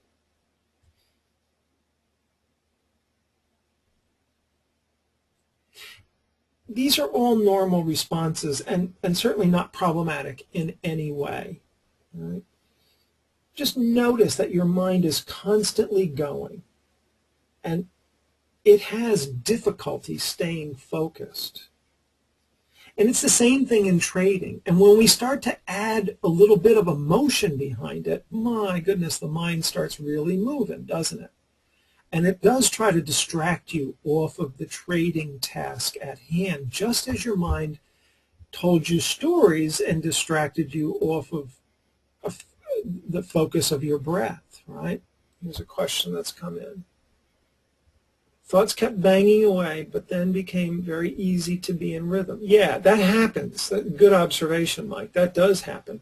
This stuff takes practice, and you want to actually do this exercise when your mind is telling you something different and not viewing it as undoable because your mind is wandering. You certainly don't want to, kind of give up on it because of that. In fact, struggling with this, it's kind of a new idea for many people, and struggling a little bit with mindfulness and the practice of mindfulness is probably something that you have to do. Some important things about mindfulness, and by the way, before I do that, there are at least 2 and probably 3 scripts for mindfulness in your workbooks. And there's also a freebie on my website that you can download, a guided mindfulness. But the best thing to do is to kind of learn to do it yourself. Just sit quietly in a comfortable position. Start to focus on your breath. It's an easy thing to do. If you want to focus on an object, a visual object, you can do that too. But just, keep your attention on one thing. And as your mind wanders, keep Keep coming back.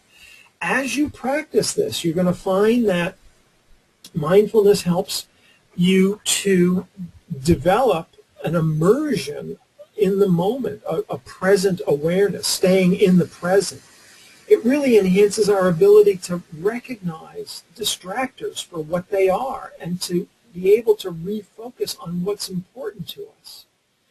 We were using the breath as the object of focus, but the trade, the price action, what the indicators are saying, what the volume is doing, that's also an object of focus, is it not? And that's what mindfulness helps us to do. Focus on that and experience the mind when it's telling us stuff, when it's saying things to us, as well as when you get good at this, the discomfort of the fear.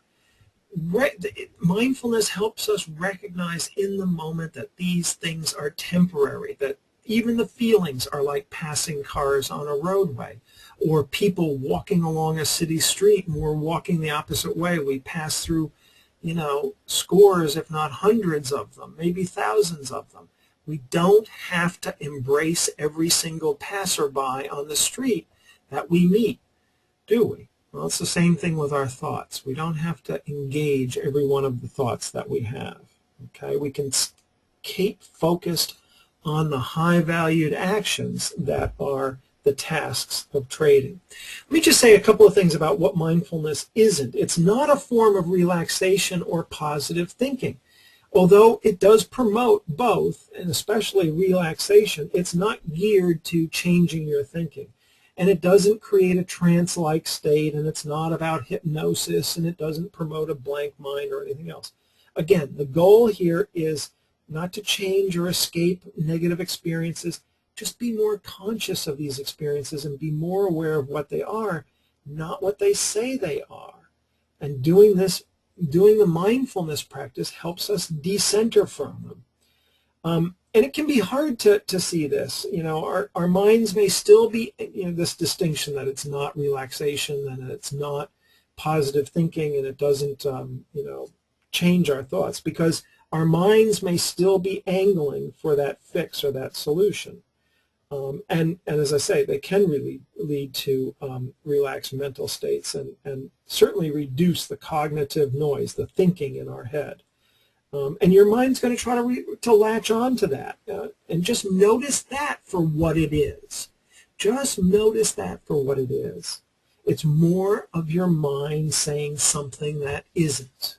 Okay? All right. So, people say that thoughts pop up into their heads. That's natural. This is the point. These thoughts are always going to be with us. I'm going to give you an exercise on writing down some of your negative thoughts and carrying them around with you as a metaphor to show you that these thoughts are always with us, and there's no need to make any effort whatsoever to make them go away. We know, and you will know for sure through your own experience when you do that exercise of the cost benefits of all of that, we know that efforts to make thoughts go away don't work. Mindfulness does work. It's a real difference here, and we can view mindfulness when we're mindless. A simple way to do that is our minds and our bodies are in different places. I can call up a nice time in a Paris cafe, but I'm sitting here in Connecticut where I live in the United States. But yet my mind can easily go over to there. Well, I'm imagining or reliving some past event, but my body is here. So I'm not mindful, right? I'm not in the present moment. I'm somewhere in the past. Or if I'm projecting some future, like a future loss, then I'm in the future, but I'm not. Mindfulness is always grounded in the present. We're present focused when we're mindful. The present is where life is, and the present is especially where our trading lives are. Okay? All right. Here's a question for you. How many times in the past hour has your mind wandered off? You're sitting there in front of your computer screen, but maybe your mind is on a bad trade, or maybe it's on what's for dinner, or that street-side cafe in Paris that I mentioned, or some other place. Mindless mind is always in the future or the past. And our body is always in the present. So it's one of the reasons why we use the breath, because it's a function of the body. It's one of the reasons why I started to ground you into pressing your feet into the floor and feeling the gravity. You can use your senses to ground yourself in the present. Okay? And, you know, when we're present focused, it's a step way into the zone. And we're going to talk more about the zone here as we go on. Is it being in observation and not having an opinion about your observations? Bryant, that's a good observation, in fact. That's a good thought. Yes, it's being able to observe without being able to, John Kabat-Zinn says it's being purposeful without judgment, you know, staying focused on in the present, on purpose, and without opinion or judgment. Yeah, I'm too good to let your mind go elsewhere. Yeah, Sharma, you need to get your mind to do that. You can use the guided stuff, but I would encourage you to really begin to develop this on your own practice. And, you know, practicing for 5-10 minutes a day is a great thing to do. It's really informal mindfulness or formal centering. We can't diffuse, that is, see what the mind is saying just as temporary thoughts and what the body is feeling just as transitory temporary emotions. Think about the most fearful time you had trading, and now think about today. Are you still fearful? No, of course not, because now it's different. Fear doesn't last. Thoughts don't last. Somebody estimated we have 60,000 thoughts in a given day, and that's an awful lot of thoughts. They don't last. It's hard for us to maintain focus and concentration on any one thing. So just recognize, and mindfulness really begins to get you to see, gee, all these stories that the mind tries to get me to jump in on instead of focusing on the breath. That's the idea, to begin to get clear about that, okay? And so when we can begin to be mindful, then is when we have that mental space between the stimulus and response. We can decenter from what the mind is telling us, at least long enough to recognize that it's occurring. And that can be everything, especially in trading. So what the mind says and how we respond can be really quick and automatic, right? In fact, we call them automatic thoughts. In our experience, we see something and wham, our mind kicks in. We've got fear, we've got emotion, we've got all of this stuff. Mindfulness promotes a greater awareness of what is going on as it's going on, and it starts to slow things down. You often hear of athletes who are working in the zone, you know, a baseball pitcher or a batter, for example, saying, I can see the ball really well. The ball slowed down. The game slows down. And that's what happens when we get pretty good with mindfulness. But again, regular practice is necessary. And when we're talking about, use just a graphic about mindfulness. When we get, you know, a good practice of mindfulness going, it leads us to begin to develop self-awareness. And this breaks the automatic process, of immediately responding to what our mind is saying. We begin to hold those thoughts and those feelings at arm's length when we're mindful and self-aware, okay? We begin to cultivate that mental space that allows us to do that and allows us to decenter and defuse from what the mind is telling us. Again, when they're out at arm's length, we can examine them. We can engage that observing self and observe them and see them for what they are, and then refocus or regulate our attention to the demands of the trading situation as needed. And what's that going to do? It's going to help us expand our trading skills and our repertoire. Instead of just closing down trades prematurely, we hang on to them longer. We trade. We actually become traders. So we develop more confidence and more success in trading. We get to be a better trader through this. Okay? So quickly, just places to be mindful. Just in a quiet area where there's no distractions. Just do it for 5 minutes a day to start. Work up slowly.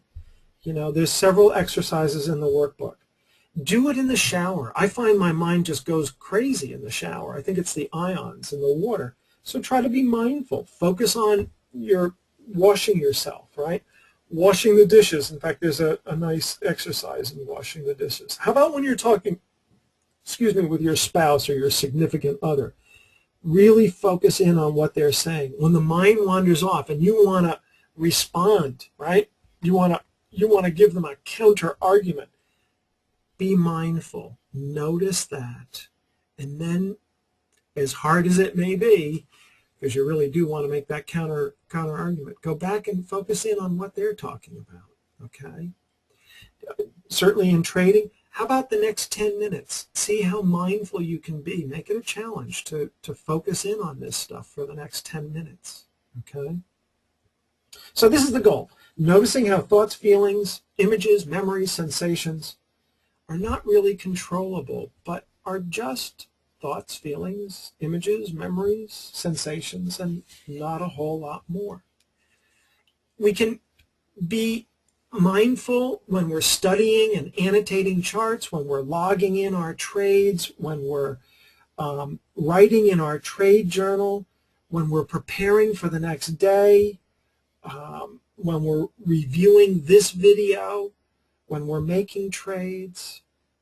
Just notice when your mind starts to wander. If you're studying your charts or you're doing your journal, just notice when your mind starts to wander and bring it back to the task at hand. And when you notice that your mind's starting to wander, notice whether you're doing something of value or is your mind taking you off into some distraction somewhere. And notice after practicing this for a while, if your concentration doesn't improve, see if it doesn't improve. See if you don't see more things more clearly. See if time doesn't go more quickly, especially when you're in mindfulness practice. See if you don't put yourself into the zone, okay? And let's take a quick break here. 5 minutes, no more, because I've got still, it feels like a ton of information to convey to you. Yeah, Jose, thanks for reminding me. 5 minutes. I have, let's see, 8:53, so 8:58, 2 minutes to 9 my time. Let's come back and we'll get into this, and we'll talk a little bit about how mindfulness and this relates to the zone, because it does in a very real way. All right, see you in 5.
Okay, I'm back.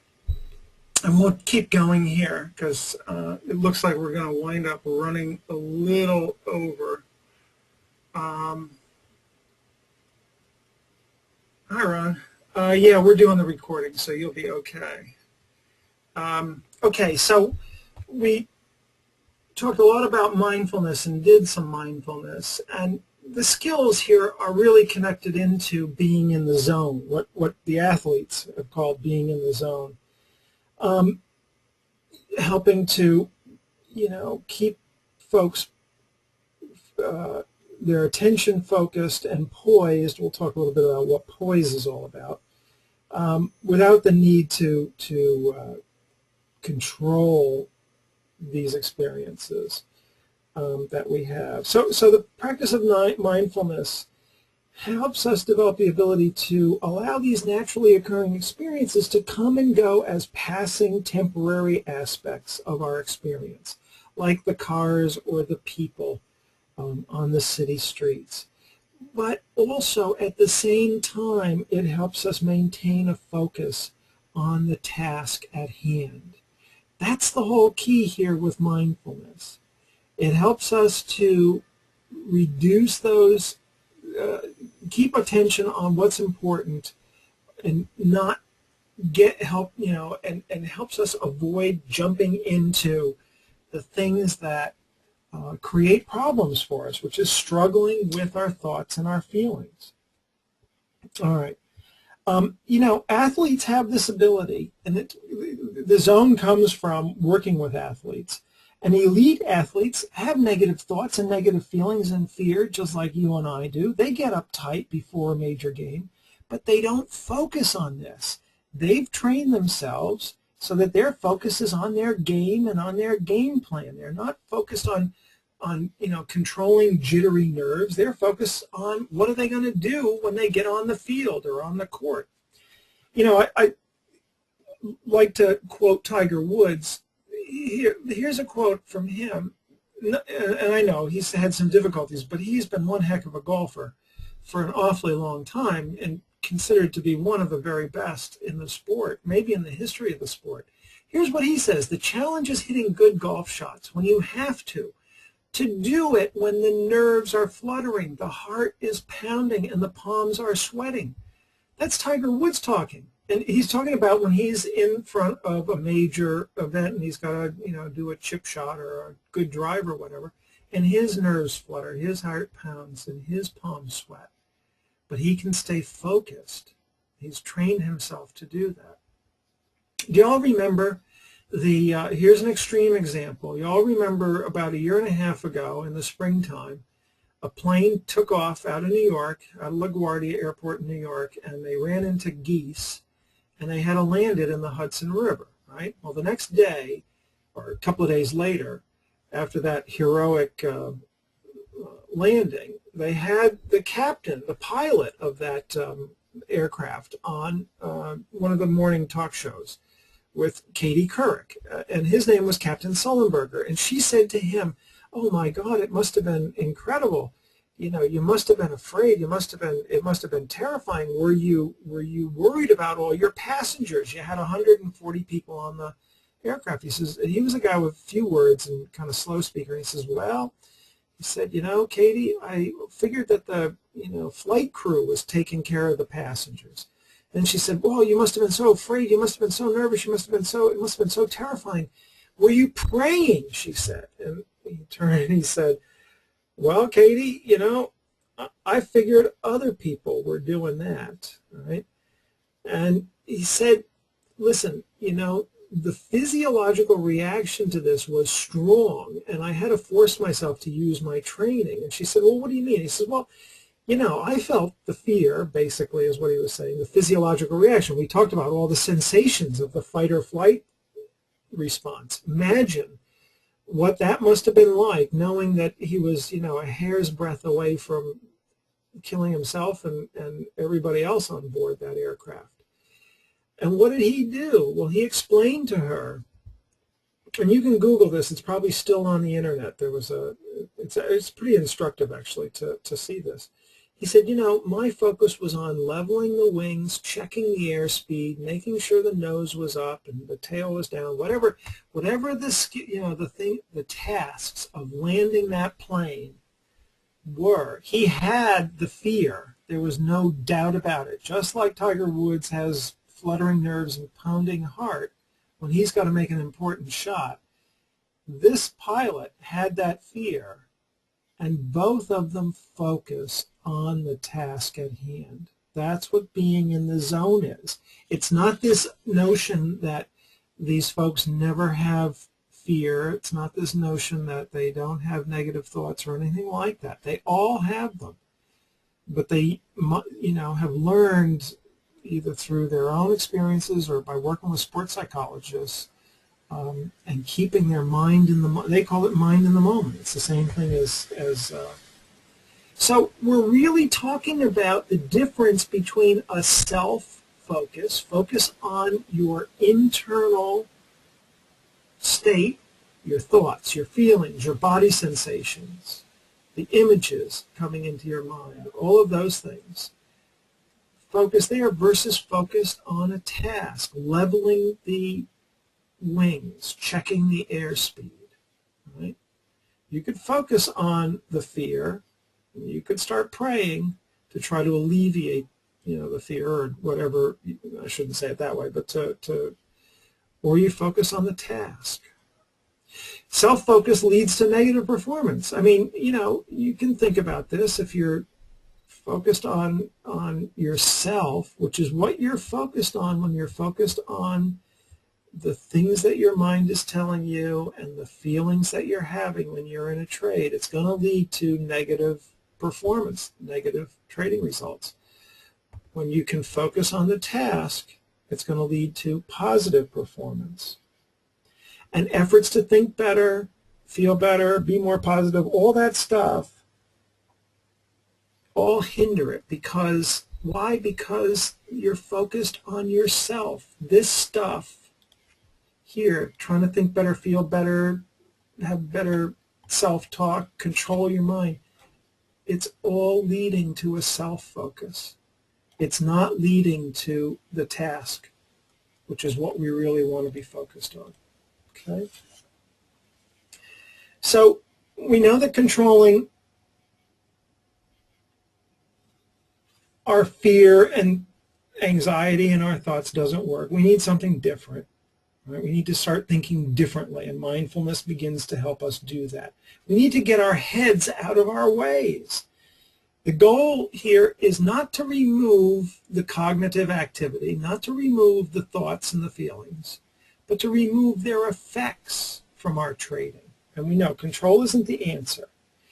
I don't know. I've been practicing psychology for 16 years, and I've worked with people with mental disorders, traders, musicians, athletes, writers, all kinds of folks in performance, and with mental health issues as well. And I've also certainly known lots of people who, we would call them great performers, people who achieved a lot in their life. I have yet to meet one person who can consistently control his or her feelings. I have not met a single person who can do that. If you do know of somebody, please send me an email. I'd like to meet this person. I could probably do an interview and get published and win the Nobel Prize or something. It doesn't exist. Okay, Tiger Woods couldn't. Captain Sullenberger couldn't. Even though he was a hero, he still landed the plane anyway.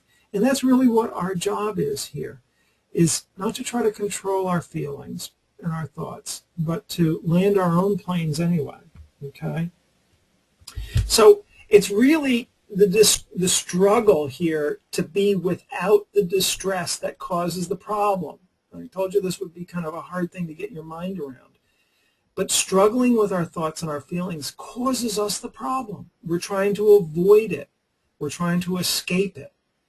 And we're trying to control it. And that creates the erratic trading and the problematic trading.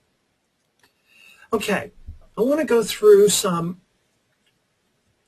suggestions for you for some exercises and techniques that you can do here, and some methods above and beyond mindfulness. Let me just say that mindfulness, first and foremost, is the key thing to do. Above all of these others, that is what's going to help you most. In my experience, I think that's going to help you most in being able to minimize the effects of fear on your trading. Notice I say minimize, and I put that in as the title because, again, we can't control it, right? Okay, so first of all, do the exercise in the workbook on the thinking trap and be able to identify when you are thinking in a trap-like way. Okay, when you're believing your thoughts as true, when you're creating scary images and believing them, when you're saying I've got to follow them, and the other ones that are in that workbook. Doing this begins to develop awareness, and you can begin to recognize your thinking traps, for what they are, not truths, but traps, and you can do it quickly. Remember we talked a little bit about automatic thoughts, how thoughts happen so quickly, like the snap of a finger, that they just they just pop right into your mind. Well, I'm trying to encourage you to become more aware of your thoughts through mindfulness, and then to notice when you're falling into a thinking trap. So you can slow down that automaticity. You can stop that automatic thought and slow it down. And when you do that, by identifying the trap that you're falling into, you're all of a sudden deconstructing that thought. You're all of a sudden decentering from it. You're being mindful about it, not just buying into it for what it is, but just in the process of identifying the thinking trap, you're already starting to hold it out a little bit at arm's length, okay? In your workbook, there's also an exercise called labeling your thoughts. Sounds silly, but believe me, this has a good impact on folks when I prescribe this. I had a writer once that I was working with. He had writer's block, a really nice guy, and very well respected in his field, and he was trying to produce a book in his area, and he was just having a devil of a time. And so I assigned him, I asked him to do this exercise, this labeling your thoughts exercise.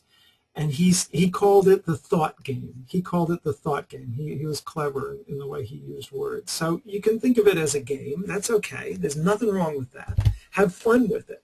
Here's the thing to do, and it's written up in your workbook, so you can just go there and take a look at it too for a little more description. But just sit quietly someplace and let where you're going to be undisturbed. Take a walk if you want to, and just let your thoughts flow. In fact, it's kind of fun to take a walk, and as you're walking, you'll have thoughts. And instead of let's say you had a feeling that was sad, you remembered something and you felt sad. So instead of saying to yourself, gee, I feel sad, notice it. Just like in mindfulness, when your mind drifts off, notice the feeling, and instead of saying, I feel sad, say, I am having the feeling that I'm sad. Or if you have a remembrance, an image that pops into your mind of, say, that the cafe in Paris, right? The sidewalk cafe. Instead of writing that memory and seeing myself in the cafe, tasting the cafe au lait and hearing the sounds of French being spoken around me and seeing the sights on the street, instead of engaging that and jumping into that memory, just pull back a little bit and say, a memory. I'm having the memory of the Paris cafe. Okay? Again, the idea here is to begin to disengage yourself from your thoughts and your memories and your feelings and your sensations. You can do this for urges too. Disengage them from them, decenter from them, hold them out a little bit at arm's length. Okay?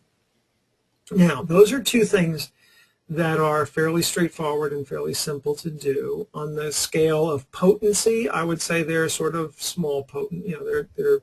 They have good effect, but their effect is going to be small. It's not like it's going to change anything. And remember, we're not trying to change your thoughts from negative to positive. We're not trying to change your feelings from negative to positive.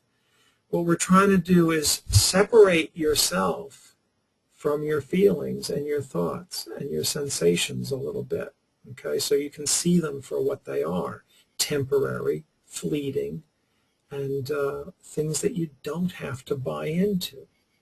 Now, there's a few other exercises and techniques that you can use, and I'm going to jump into some of these.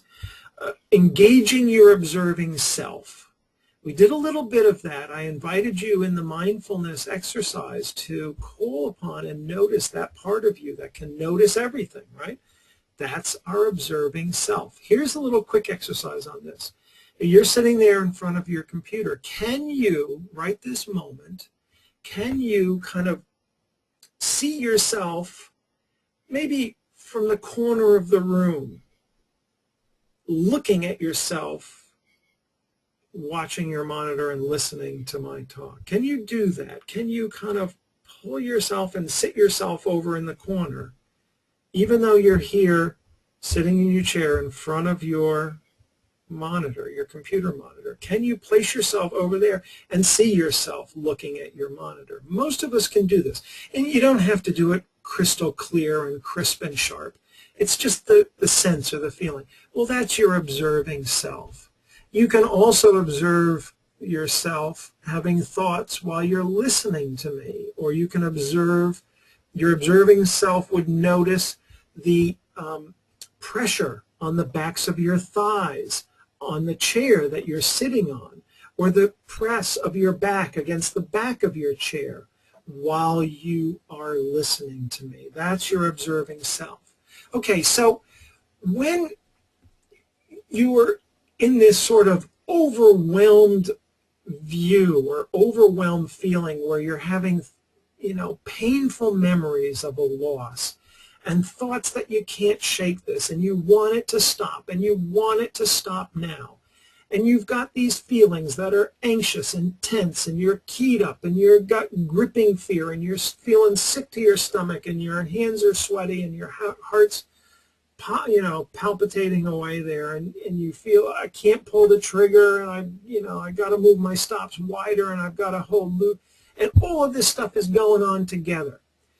Engage your observing self and begin to break this stuff down a little bit. Separate it. This is just a useful technique. Kind of categorize. What thoughts am I having? Go through this. What thoughts am I having? What feelings am I having? And what actions am I having? Instead of having it all jumbled together like this, separate them a little and focus in on only one thing at a time. Get present with your thoughts. Get present with your feelings. Get present with your actions. Okay? It's a very useful technique that helps you begin to distance, especially, right here, it's like when we interlaced our fingers, it's like right up in your face, and it's hard to get.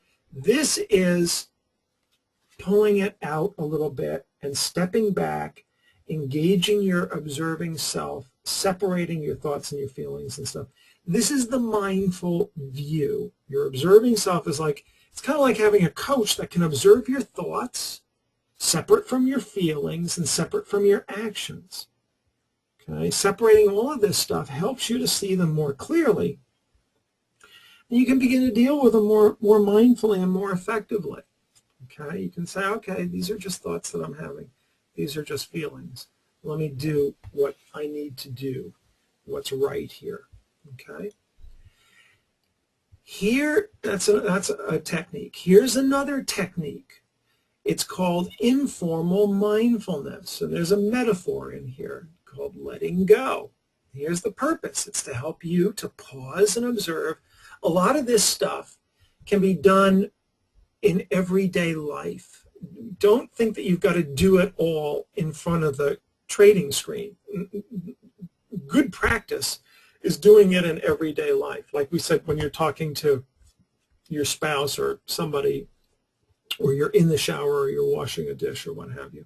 Here's another one that can be done in everyday life that's really helpful. So just observe and become aware of a little activity that we call letting go of things. And it's just a simple way to start practicing mindfulness by paying more attention on purpose and non-judgmentally to what's occurring as you interact with the everyday world. So here's a way to go about doing that. You can do this in many different ways, but here's one way to do it. Devote a day next week. Just devote a couple of hours. Devote a morning to this if that's all. But it's fun to do this for a day. And during that day, pay attention, and if you can, write it down. If not, that's okay too. But just pay attention every time your hand lets go of something. Maybe it's a cup of coffee or a glass of water. Maybe it's the pen that you're writing with or the mouse on your computer. Or maybe it's a door handle that you opened, the car door, your house, or somebody else's hand if you shake their hand, or other things that you have. Be mindful of exactly what's going on. Okay? This becomes the object of attention or the focal point of attention. Unlike the breath, now we're focusing on letting go.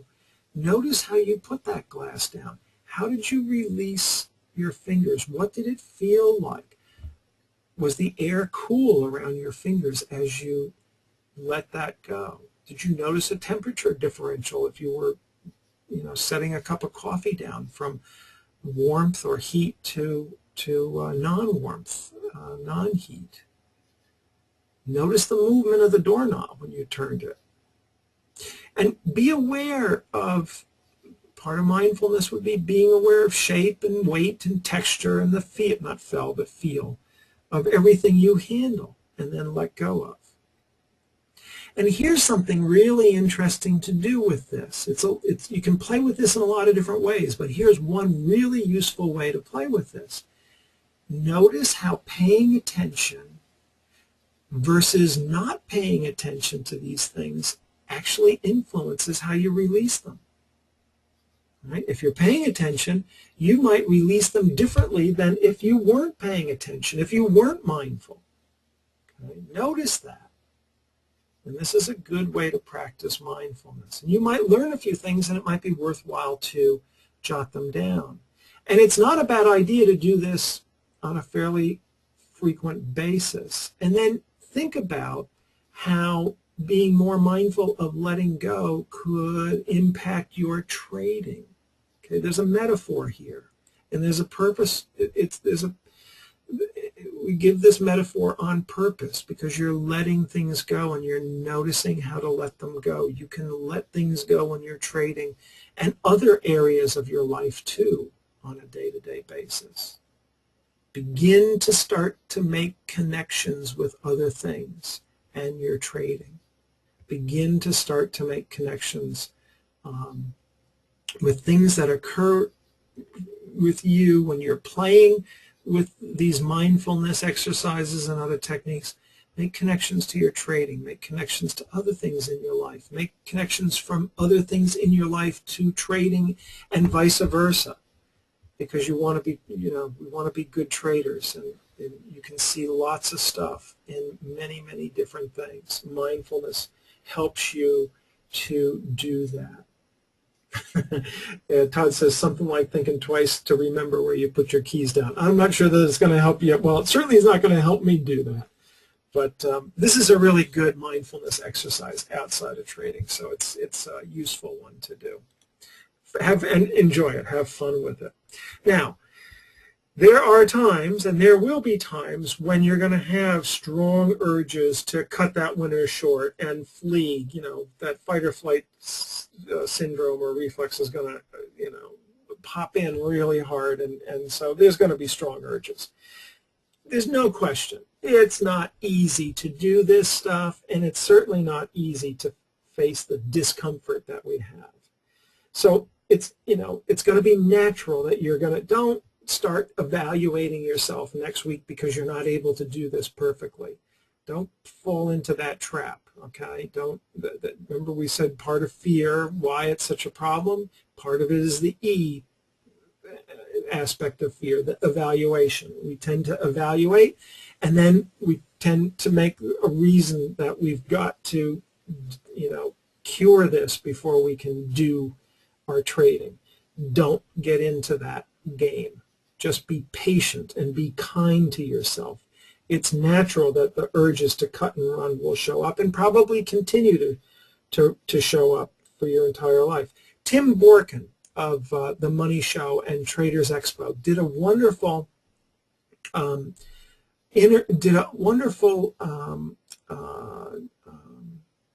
audio. He talked about this on the internet.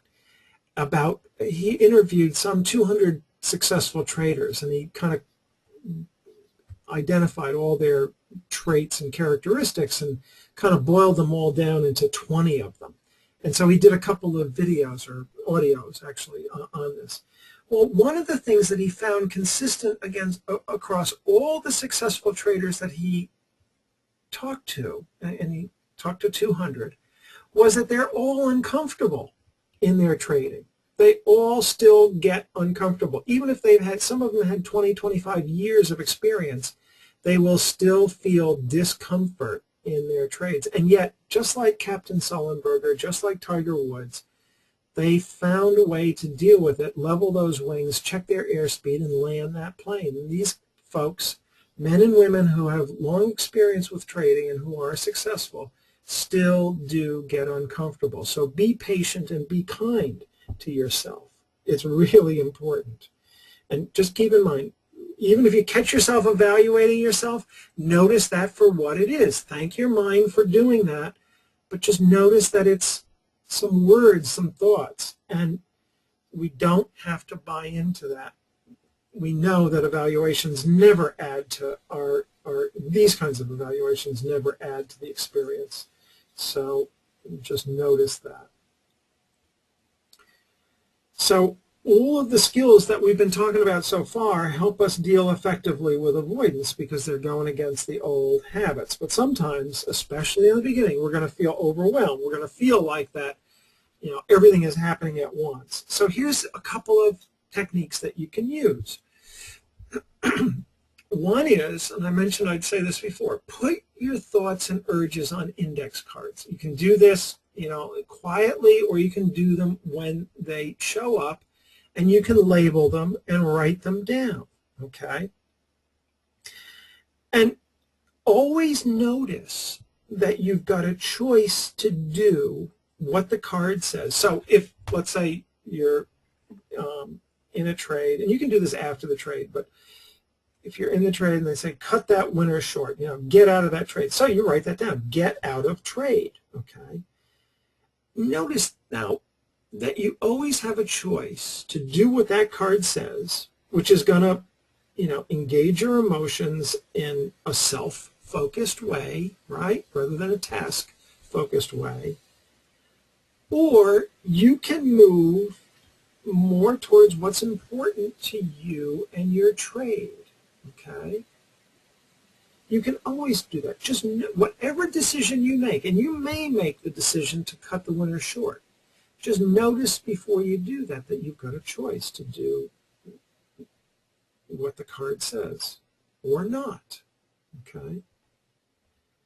And to get a sense of the struggle that you've got, and here's kind of a metaphor, but put the cards between your palms and then press really hard.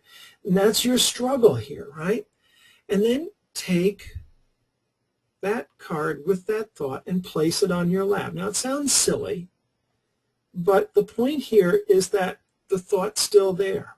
whether you're struggling with it or it's gently sitting on your lap. It's your choice. It's your choice to either struggle with it or to do something different instead of struggling with those thoughts and those feelings. Okay? And also, you might have, I had one trader who had, I think, 100 cards. He finally did. You can have lots of these cards, these index cards. Take them around with you. They're always with you anyway. You might as well carry them around. Okay? And I'm being a little silly here and I'm being a little facetious, but I'm also being serious. Take these things with you because they are always with you. And notice what you're doing. You're doing all kinds of things when you've got these thoughts with you, regardless that you've got them. Okay? All right, so that's one technique you can do. Another one is something that we call surfing our emotions. We've kind of mentioned that the emotions come and go. They're wave-like. They build up, they crest, to a peak, and then they diminish, right, on the ebb side of the wave. So emotions are just like waves. And they come and they go, just like the tide, like the waves in a tide. So you can be like a seagull or a surfer if you like. Maybe a seagull isn't such a great image. Maybe a surfer is a good image. And you can ride those waves. You can float on the waves. You can surf those waves of emotion, okay? And I'll show you exactly what I'm talking about in a moment. But you can also rate them. And we call them SUDs, subjective units of distress. Only psychologists could come up with those terms, right? Subjective units of distress. But it's helpful to rate the waves. It's kind of like the old American Bandstand. Well, I give that song a 10, or I give that song a 7. The point being is that if you rate them, you start to rate them, you're going to quickly learn that not all the waves of emotion are 10s. Not all of them are 9s. Okay, they're gonna have various intensities. And here is a scale. Here is the subjective units of distress, or the SUDS rating scale. Okay, it goes from 0 to 10, and you can change this in any way you like. It's okay, but 0 means you feel no distress whatsoever. You're pretty serene. Something like, if you're taking a bath or having a massage or lying on the beach or watching a funny movie, no real stress there, right? No real fear. Somewhere between 1 and 4, you've got a mild level of fear or anxiety or worry, but it's pretty easy to cope with this situation, right? You might feel that you're more alert or just slightly nervous. If you're up around 4, you might start to notice unpleasant thoughts. Sometimes I'll get them before I do a presentation, and I'll rate it as a 4, right? I still have those thoughts, even though I do lots of them. A moderate level, you can rate it as a 5 or a 6. It's uncomfortable and it's unpleasant, and you notice that, and you might become distracted, and you might be thinking, gee, this is getting difficult to cope with. And something really needs to be done with them. But you're still able to focus on what's happening, your trade or whatever. You can do this outside of trading as well. 7 or 8 would be a higher level. Now you got the racing heart, the muscle tension, shallow breathing, all of that stuff. It's now become difficult to concentrate on what's happening. You're feeling like you've got to escape this discomfort. And then 9 or 10, you're way up there. You've lost control. Folks said that earlier. Can't cope, and you're overwhelmed by unbearably bad feelings, and you've got to get out of there. So that's the subjective units of distress scale. It's pretty straightforward here. So now you can use these techniques, and by the way, the SUDS scale is in your workbook, as is this stressful situations form. You can you can, let me just go back. One last thing that I want to say about rating here. Why rate these things? It kind of sounds silly. Why do we rate them? Well, there's two really good reasons for it. One, I think I said this before, you're going to see that not every situation has the same level of fear and distress, but we might act like it does. So now we're starting to get a better handle on this, the overall feeling of fear and stress, okay? And that's useful because we can say, well, gee, this one's a 6. Yesterday I dealt with one that was an 8 and I was able to get through it. Maybe 6 isn't so bad. Maybe I can, you understand what I'm saying? All of a sudden now you're starting to grade these things and you're beginning to calibrate them a little bit. And just by doing that, you begin to have a little more control, not over them, but over your response to them. Because you're saying, well, it's still there, it's a 5 or a 6, but yesterday I had a 7 or an 8, so maybe I can still focus on what I need to do. It's not saying that the 5 or 6 is going away necessarily, but your response to it is going to be a little bit different. So that's one of the reasons why it's useful to rate these things. And as you practice mindfulness, another useful bit to this is that you're going to probably see these things go down over time.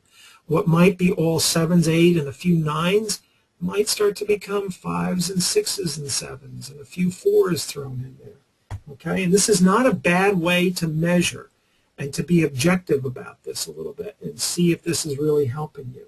Okay, so just want to point those two things out. Now, when you get into a situation, it's a really good idea to rate your stress or your fears, identify and jot down your thoughts, feelings, and sensations, observe, separate them out like the observing self, right? And then identify the strategy that you're using to respond to them and what effect this has had. So let's go through a couple of examples. Here, somebody just wrote down the date and time. It's somewhat helpful to do that. And they took a short trade that was consistent with their trading plan, but they got fearful and stressed, and they rated that a 7, pretty high. Person says, I got scared. I got scared when price went higher for a couple of minutes. They were in a short trade. Their thought, I know this market is going to get me. Oh, there's a good one. And their feelings and sensations, they had tension in their back, and they noticed that their mouth was dry. So what did they do? Well, they used the observing self, and they surfed it. That's what they said here, okay? And they labeled this as my thought as a threat. In other words, they said the market's going to get me. It's a threatening thought. We didn't really talk about this, but that's one of the traps that is easy to fall into as a thinking trap. And you can read a little bit more about that in the, as I said, I encourage you to do this as you do the exercises in the workbook. So they labeled this as a threatening thought. And at the end, that was enough to help them say, at the end I said out loud, how crazy I thought that I knew that this market was going to get me. How crazy was that thought? So by doing this, by using these strategies, they were able to distance themselves. And after the trade was over, they were able to say, my, that was silly. That was a crazy thought. So maybe the next time they have that crazy thought, they're going to remember this. And maybe it's not a 7 the next time. Maybe it's only a 6 or a 4 or a 5 because they remember how crazy this was and they were able to get through it anyway. That's the idea here, okay? Let's just go through another example. A short trade as the market breaks support. They rated this as a 5. I felt apprehensive. There's the feeling, right? Not terror or fear, but apprehension, even though the market was going in my direction. Now, that's common with a lot of folks. Even though the market's traveling in the direction of the trade, they still feel, you know, uptight about it, that apprehension. They still have some anxiety or fear. Thought, it will come back and take me out. I should tighten my stop. Notice tension in the back and in the shoulders. So what strategy did they use? They used the observing self, and they labeled the thought. They said, I'm having the thought that it will take me out. I noticed that I had surfed a 7 yesterday, and this one didn't feel as bad. When I stepped back and labeled my thought, I realized it was just a thought, and I was able to hold on to this trade. Okay? That's how you can start to use these techniques that we're talking about here. And I'm going to show you some even more powerful ones than these. But these are pretty good now, okay? Now, as I said, it takes practice, it takes effort, it doesn't come overnight.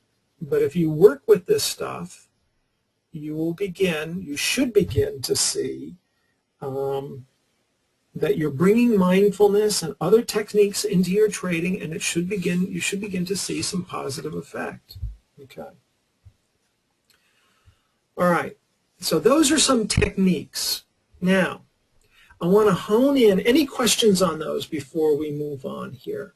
Let me just pause for a second because I'm talking, because I want to try to get through all of this material. There's an awful lot of material here. Let me just pause and see if there are any questions on any of these techniques or anything that we've talked about so far. And I'm not seeing any, so I'm going to move on in the interest of time. But if you do, go ahead and type it in, and I'll just keep the chat box up here and make sure that I pick it up quickly. Okay, we'll come back to it. But I want to move on now into value choices and high-value trading actions that are going to bring us closer to our trading goals. We've kind of talked around this, saying that, you know, there's a self-focus versus a task focus. When we're self-focused, we're going inside and we're thinking about our thoughts and our feelings and all of that, and that causes us to lose connection with the tasks that we have to do as a trader. Think about it. Let's say you were playing tennis, and the tennis player is out there, and their task is to serve the ball and to hit the ball in such a way as to cause errors in their opponent, right? Well, if they're focused on, you know, what the crowd is saying and how they're feeling tense and nervous and all of that, they're not going to be able to strike the ball well. They're not going to be able to hit the ball well. They're going to not be able to focus on their strategy and hit an approach shot or a cross court or whatever is called for. Instead, they're going to be focused on their emotions and on their thoughts, and they're not going to be in the zone. They're going to play poorly. Okay, so this is now beginning to talk about focusing in on those tasks, those high-value actions that are so important to trading. And good research, and just anecdotal evidence, but really good research shows that the performers who focus on values and high-value actions across all fields, whether they're musicians or athletes or traders, they're going to train harder and more consistently. They're going to make better choices, especially in the face of hardships and adversity and negative thoughts and negative feelings. And trading has a lot of adversity to it, right? We're taking losses. That's adverse. That's not, you know, that doesn't feel good. And we you know, so when we can focus instead of on our emotion, instead of making emotion-driven choices, we're making values-driven choices. Choices related to what matters most to us in our trading, rather than trying to repair our emotion and fix our emotion, then we're going to be able to deal with that adversity better. And we're going to be able to persevere in the everyday activities that, you know, ultimately lead to goal achievement. And that's pretty straightforward. It makes sense to us, okay? But let me go on a little bit deeper with this and talk about something that all top performers have. They have this thing called mental toughness. And I want to talk about how we define mental toughness and what it is. And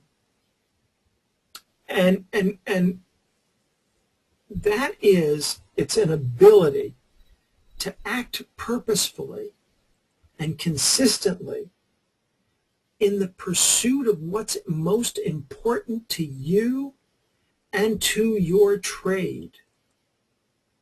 even and especially, and I put those in I italicize those because it's so important, even when we're faced with strong emotions that we as humans naturally want to control or eliminate. This is mental toughness. Okay? This is mental toughness. Get out of your head the idea that people don't deal with adversity every single day. I'm talking about top performers now, top traders, top athletes, top musicians, top everybody, anybody who's a performer, who's out there, lawyers, surgeons, they're all faced with strong emotions and strong adversity. And yet, just like Tiger Woods and just like Captain Sullenberger, they do what they have to do despite all of that. Okay? When we are making choices and trying what I call emotion-driven choices, when we're trying to repair what's happening, let's just go through this. And I call this the vicious cycle of ineffective trading. The trade sets up and is observed and hopefully executed. We get that emotional response, that fear sets in because maybe the price is moving against us a little bit or whatever. Attention shifts from trade management to our internal state. Remember, our internal state are our thoughts, our feelings, our sensations, the images that we're having, all of those things that are inside of us, not out on the computer screen. Our attention shifts to those, right? Remember the mindfulness exercise. It shifts off of the focus of the breath and onto the thoughts that we have, the stories that our mind is telling us and trying to get us to ride off somewhere, okay? When we focus on our internal state, especially when we're under this response here, this fight or flight response, we're going to be struggling, and the outcome is we're going to want to escape. And that leads to reliable relief. We get rid of this fear, right, and this internal state. We eliminate that. But we don't do anything for our trading, and that then becomes a vicious cycle, and it's ineffective when we're when we're making our choices out of our emotions. When we can focus on high-value actions, and we'll talk exactly about what those are, we're going to see that trade set up, we're going to execute it, we're going to still have the emotional response, there's no question, it doesn't go away. But attention is maintained on what's most important, not internal, but on the tasks relevant to the trade. We're then going to be in a position where we can manage that trade and win, lose, or draw, whether it's a winning trade, a losing trade, or we break even on it because we brought our stop up. We were able to manage that trade, and we were able to focus on high-value actions, not our internal state. That's going to do one thing and one thing only as long as we're serious about this, and that is it's going to build us sound trading skills so that the next time we see a trade set up and we execute it, we're a little bit better than we were on the last one. And this begins to build a synergistic cycle of effectiveness. And that's really what we're looking for. And it all relates to this. Okay? Mindfulness is helpful. Some of the techniques that we've talked about is helpful. But let's start talking now a little bit more about this idea of focusing in on mental. I got the slides out of whack. I'm sorry, I didn't mean to do this. But let's talk about what this really means in terms of mental toughness. What we're talking about here is we're putting full attention onto the moment. We're using mindfulness to develop that self-awareness and that decentering or defusing from what our mind is telling us. We're cultivating that mental space where we can make choices about what we're going to do. That's the idea here. Are we going to focus on our breath, or are we going to go ride some thought into the sunset? Are we going to focus on the trade, or are we going to ride the fearful, scary, commanding thoughts that are telling us to get out of this trade? Okay? That's part of mental toughness. The other part of mental toughness is what we call poise. It's having real clarity on what high-value actions are in our trading so we know what we're going to focus on. Okay? It's understanding that we can't control our feelings and our mind's fear-based thoughts and images. We've talked a lot about that tonight. And it's accepting these temporary thoughts and emotions at the same time it's acting and making choices on the high-value activities that are so important to our trading, not on the temporary thoughts and emotions that we're having while we're trying to do this. We're just accepting them as they are, as thoughts and emotions. And again, I'm saying it's not easy to do, but I'm giving you some techniques so that you can begin to get a handle on this stuff. It does take a lot of work, but you start to accept these, and you commit to, almost come hell or high water, so to speak, doing the things that are most important to you in your trade. Okay? All right, so let's get into here and talk about what high-value trading actions are. They're actions that are under your control. Okay?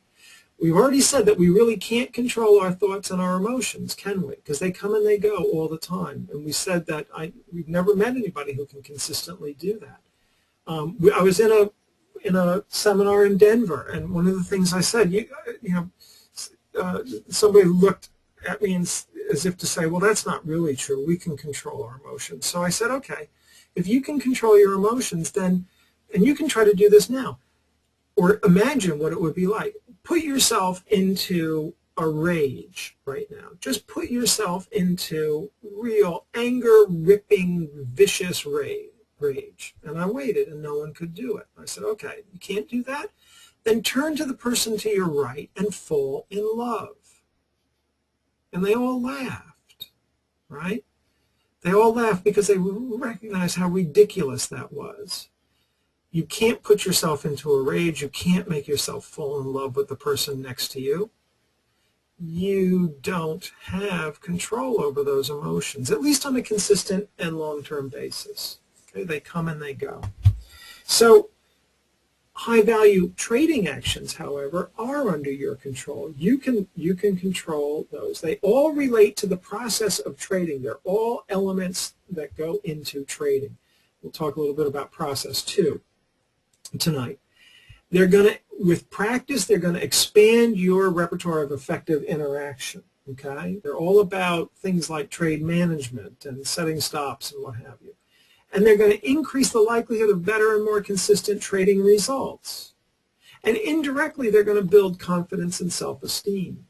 Okay? Because the better you get at those, the better you get at doing them, the more confidence and self-esteem you're going to have. So where are high-value actions found? Well, they're found in three places in trading. They're found in what you do for preparation, or what you do before trading, whether it's the night before or the weekend before the week that you're going to trade or what have you, right? We'll talk a little bit about them. It might be things like, where is support and resistance? What, if you're following moving averages, what's the moving average or the indicators? What are they saying to you? It's preparing.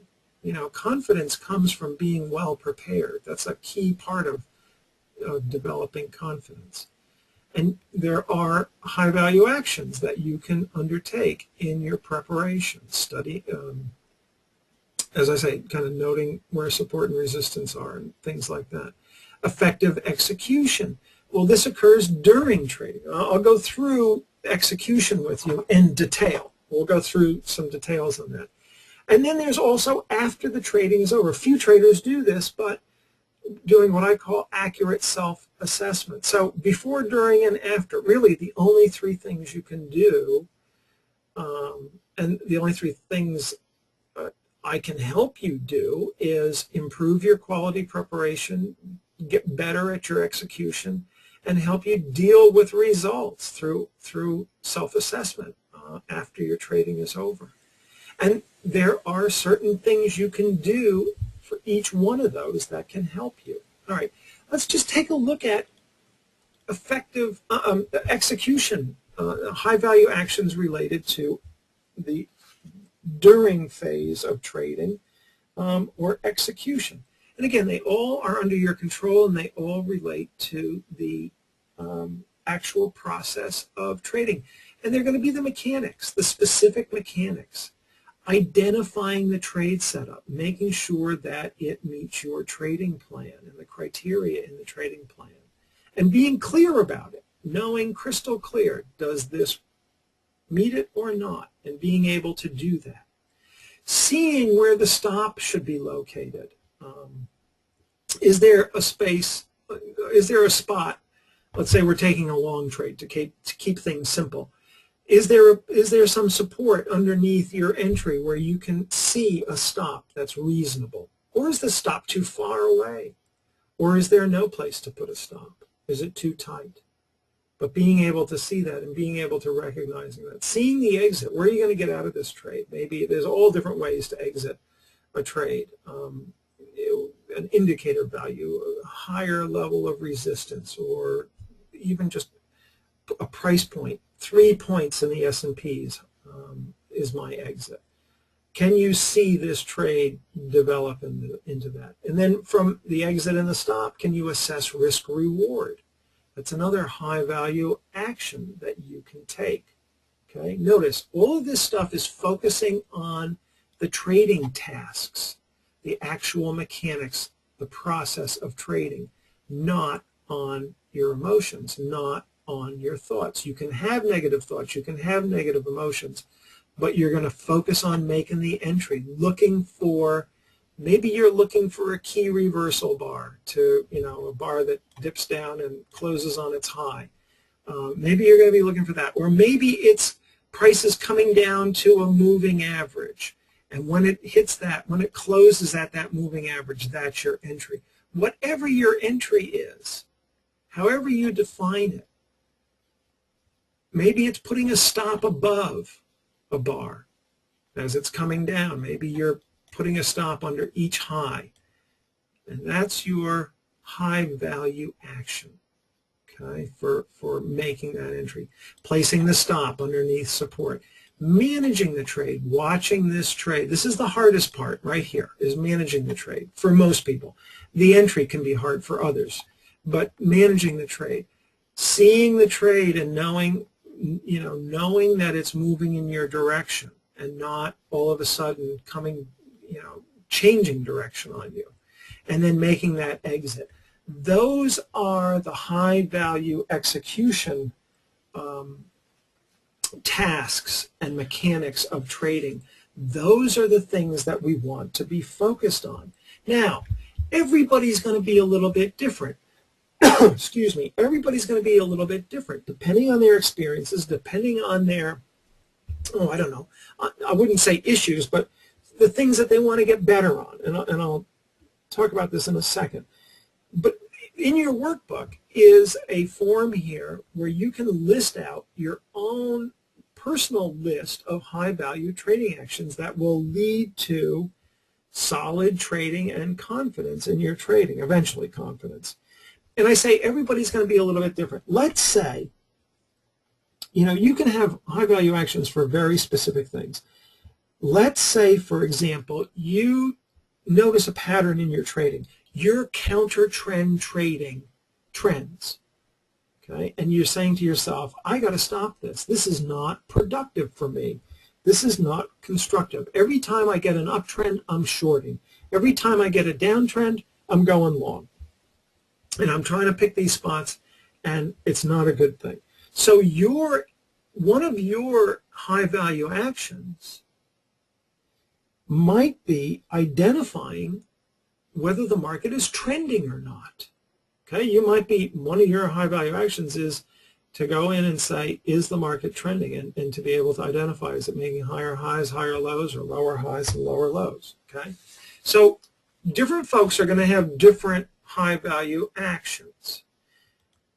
Now, here's a way to some tips on doing this.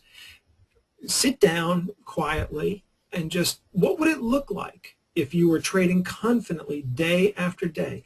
What specific skills and abilities would you be able to observe? And knowledge too. Maybe there's certain knowledge that you don't have that you feel like you need to have. And maybe a high value action, a preparation action, right? Because we're going to do this not while we're in the middle of trading, but before we're trading, is to develop better knowledge. Maybe you don't know exactly what a good trending system is if you're that counter trend trader. So maybe you want to do some research on looking at how we know we're in a good trend. Okay, maybe you want to consult Wyckoff, or you want to consult Keltner and his method, or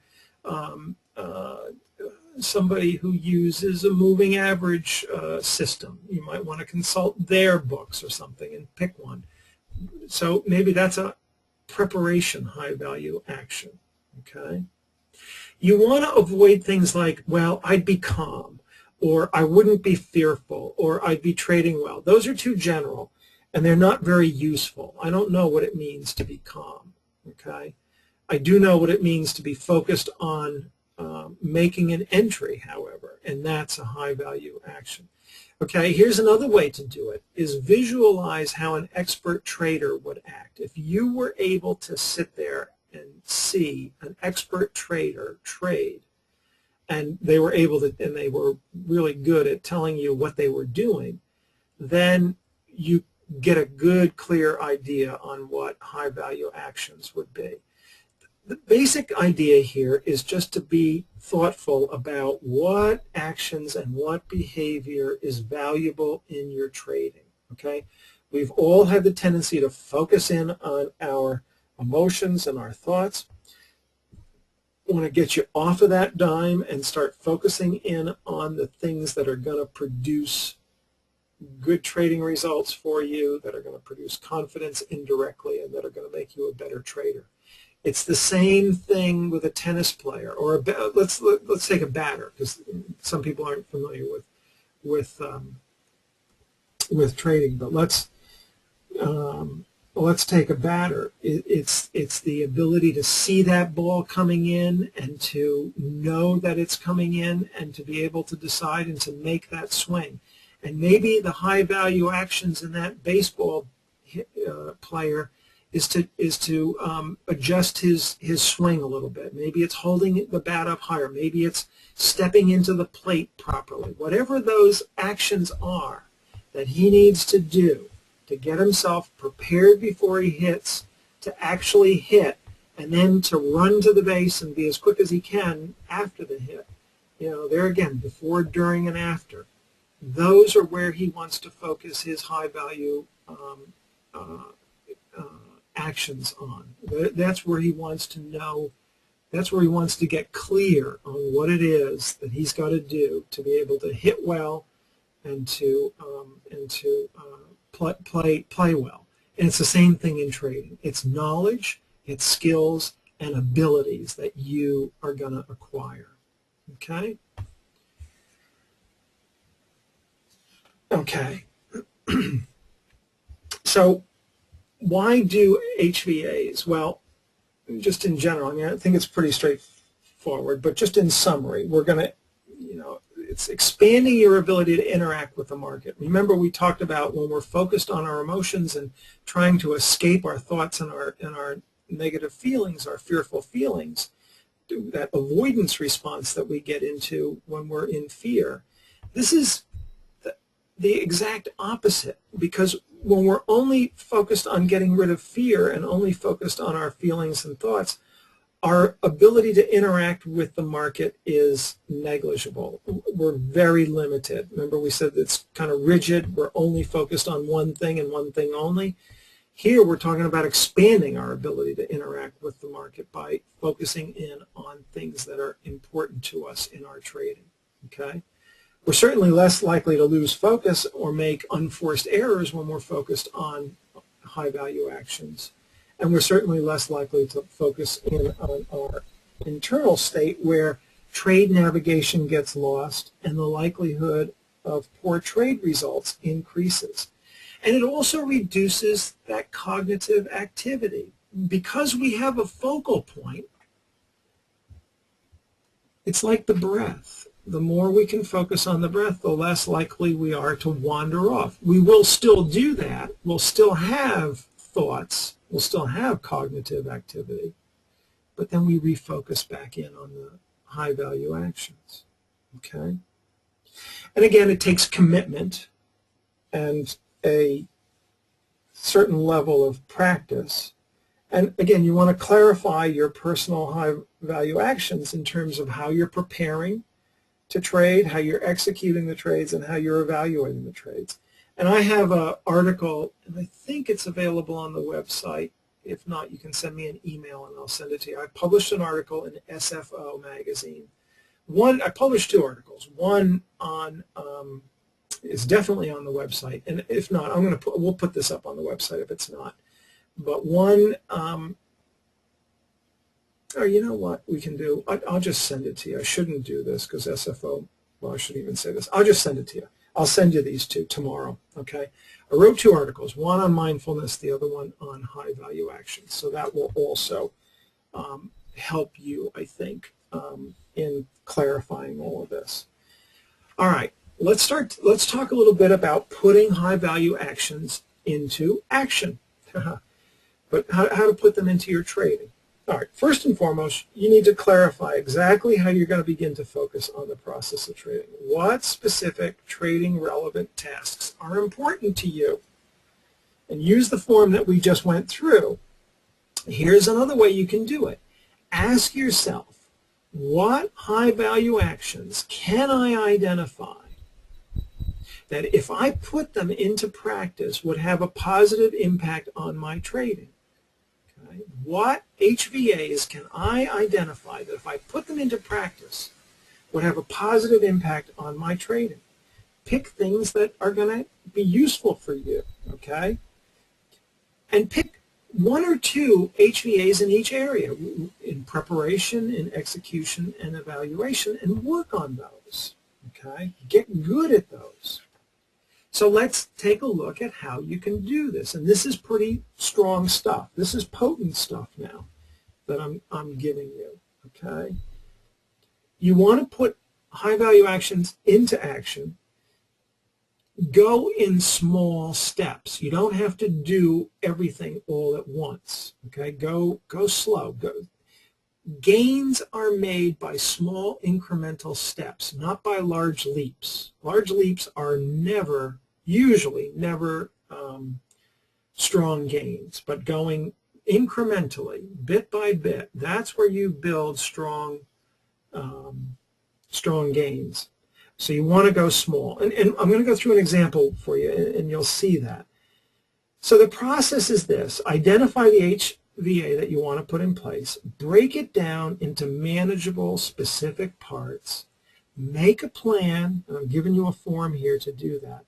And then do it mindfully and record the results, okay? It's pretty straightforward.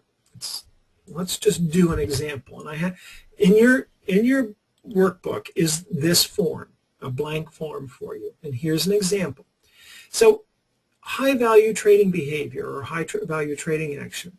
This person said, I want to hold an open trade to the profit objective, okay? That's my overall goal. Okay, let's break that down and let's make it doable. Let's make it incremental and do it in small steps, not try to do it all at once, okay? So what would be a short-term goal that's associated with the high-value trading action? Here, this trader said, I'm going to extend my average profit by 1 point. This trader kept good statistics on their trades, and they had a profit. You know, they had several different trades. This is an actual example, by the way, of a trader I worked with. So they had several different trades in their trading plan, both to the long side and the short side, and they kept stats on themselves, and they knew that you know, their long trade here, long trade number one, whatever it was, a reaction in a trending market, their average trade was 2 points or 2.5 points. They knew that by the stats that they kept. So they're saying, I want to keep that average trade to 3.5 points, x plus 1, okay? It's a small, incremental, doable step, okay? Their long-term goal associated with holding an open trade to a profit objective is to hold their position until they get a clear signal that the swing or the trend is over, okay? That's a nice long-term goal. They want to hold this to the maximum profit that they can get out of it, and that's a good goal. But that's too much to be working on if they're cutting their winners short, which is what this is all about here. Okay, they're trying to extend their holding by a point, by a simple point. You can do it as a half a point is okay, doing it small. So what's the specific behavior that you're going to change or you're going to add to get to this goal? All right. So this person said, after I enter the trade and after I set my stop, I'm going to immediately set a limit order to exit 1 point more than my average profit for the trade. Okay, so that's pretty good. This is a high value action in and of itself, setting their exit point through a limit order. Okay, so in other words, if they got into a trade at say 10 and their average was 2 points, then they're going to set a limit for 13. Okay, to try to get 3 points out of this trade. What are they going to do to support this new behavior? Okay, this person says, look, I know it's going to be difficult, and it was for them. Once the trade has reached an average profit, I'm going to try to make it easier on myself, and I'm going to move my stop to break even. So once they have 2 points in the trade, in this example, they're going to bring their stop up to break even. That's not a bad psychological move because it's going to be helpful to them in handling some of the, in some of the aspects of taking a loss. Now at least they've got a trade on that's not going to cost them any money. But they're also going to be, they're going to strive to be mindful and employ their observing self. I'm going to rate how well I do this. There's a good idea. Don't just rate the stress. Now rate how well you are, how good you're doing with mindfulness, and how well you're doing with being observing of all of this stuff. Okay? That puts a different color to it, right? That's a horse of a different color, as we might say. It's not just rating the negative, but now it's forcing you to pay attention to the positive side of this, focusing in on the high value actions and being mindful about it by engaging your observing self, by using some of the techniques that I'm talking about. Okay? Okay, so that's their plan. This is their plan to do this. Now, times come up, situations come up, and here we have one that occurred. They had a long trade that had a potential for several points. And so they recorded this at the end of the trade. They rated their stress level with that SUD, that subjective unit of distress, and they rated this as an 8. Okay, and here's some of the notes that they did. And this is maybe a little bit more than you need to do, but it's helpful to do this. But this is the way you need to think about this stuff. Hey, it wasn't easy at first, and we're not saying that it is going to be easy. Okay, but it's not impossible either. That's the thing you got to keep in mind. It may not be easy, but it certainly isn't impossible, and you have to believe that. I immediately started to observe thoughts and feelings. I noticed muscle tension the most, and also my hands trembled. That's good. I had the thought, I'm going to lose, I'm going to lose. It was nonstop. So notice now, they're separating out some of the signs and symptoms that we talked about earlier, the physical sensations, the thoughts that they're having, okay? When I got to my normal profit level, my mind says, just take the normal profit and be happy. That's going to be best, right? And then as profit stalled a bit, my mind says, don't be an idiot. Just take your profit. And I remember this person, their mind wasn't just saying that to them. It was screaming it to them on this particular trade example, this particular situation. They felt fearful and very nervous. Remember, they rated this as an 8. That's pretty strong, right? But they were trying their darndest to be mindful, and they also were able to notice that every bar on the chart was closing up. I also noticed they said when they were more fearful when price came back a good bit. Good observation. Right, let me erase this so I'm kind of doing this. You probably can't read it as I'm going along. That's not helpful, is it? Setting the stop to break even was helpful. I rate my self-observation and mindfulness as a 6. I actually argued with this person and said it was probably higher than that, but this is what they rated themselves. I was surprised to actually get the extra point, and I felt pretty good about that. Okay. Now, they could have also done a few other things. They could have, at the end, they could have said, gee, you know, I really can label my thoughts as the trap here of, you know, believing it to be true when it wasn't true. I'm going to lose, I'm going to lose, I'm going to lose, and maybe scary at the same time, right? They could have said that, you know, that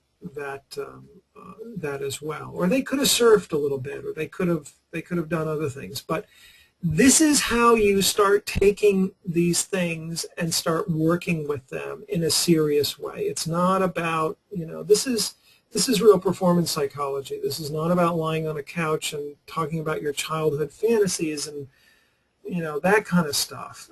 That's, you know, maybe in some instances it's helpful, but we're not talking about that here. We're talking about practical, specific things that you can do, because this is common for everybody, and not everybody's had and a lot of good traders have had problematic childhoods and difficult families and stuff. And, you know, it's not about that stuff. It's not about self-sabotage. I'm sure some people do self-sabotage from time to time, but that's not what we're talking about here. We're trying to talk about some practical things that you can do.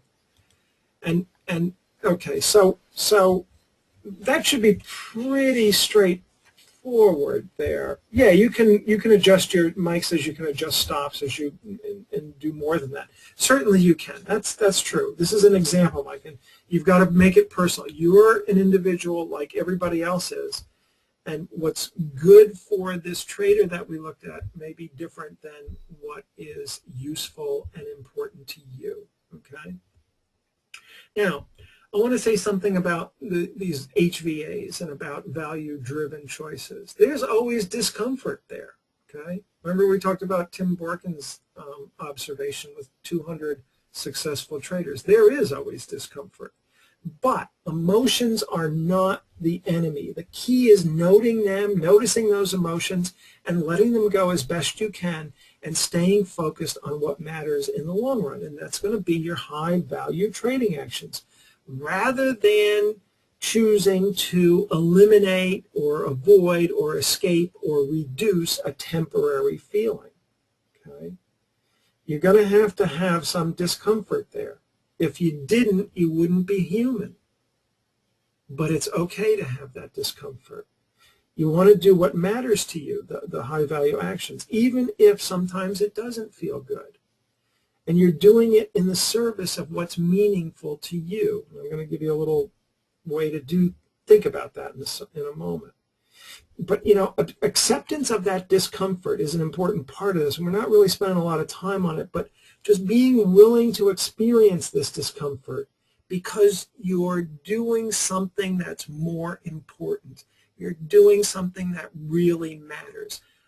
I'm willing to accept the fear. I'm willing to accept a 7 on the SUD scale because I want to manage this trade, and by gosh, I want to be a good trader. That's kind of the mindset you need here, okay?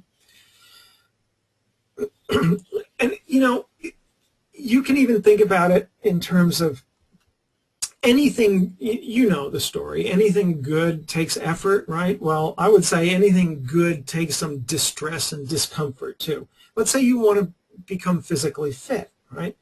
Well, there's some discomfort to this. You've got to decide that fitness is important to you. There's a process that you go through with that. You've got to decide to follow and develop a specific plan, and then you got to decide to follow it. You got to make daily choices about that. You know, sometimes there's gonna be somebody who says, hey, let's go out and go to dinner, or let's go have a beer, and you've got to make the decision, which is more important to me? Is it being fit, or is it going out for the umpteenth time and having that beer or eating poorly? You got to make the decision. Is focusing on the high-valued action more important to me, or am I going to, once for the umpteenth time, give in to these emotions, be mindless about them, and be back at, at the starting line again? So you got to be willing to experience the discomfort, whether you're trading or whether you're making choices to lose weight, get fit, whatever you're going to do. Okay? And you've got to accept the fact that you're going to be doing this across many days, across many weeks, and many months, because it doesn't happen overnight. If you want the benefits to be realized, it takes time to do that. All right.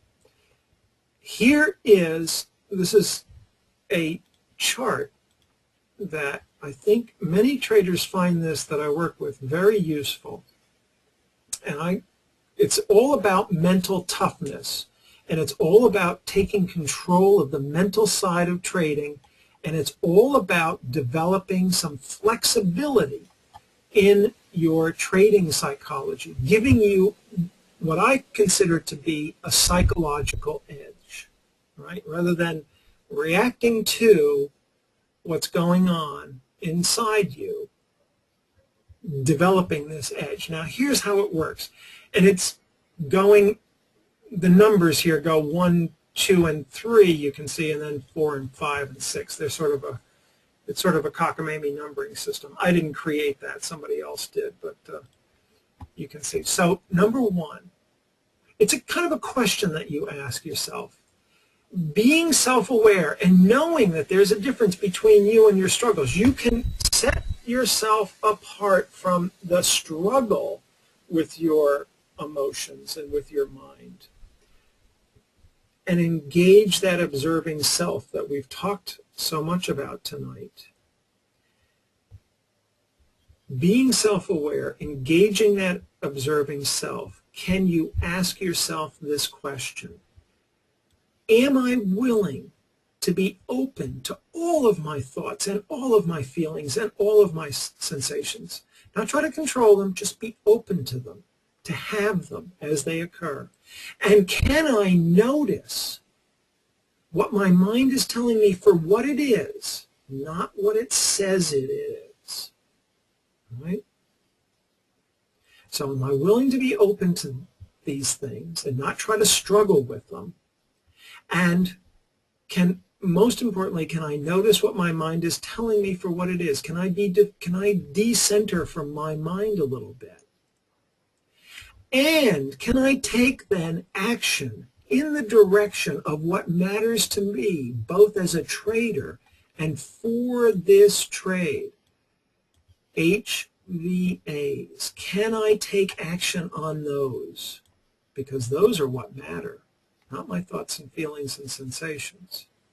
And can I do it right now in this present moment? Not tomorrow, not the next day, not on the next trade, but right now.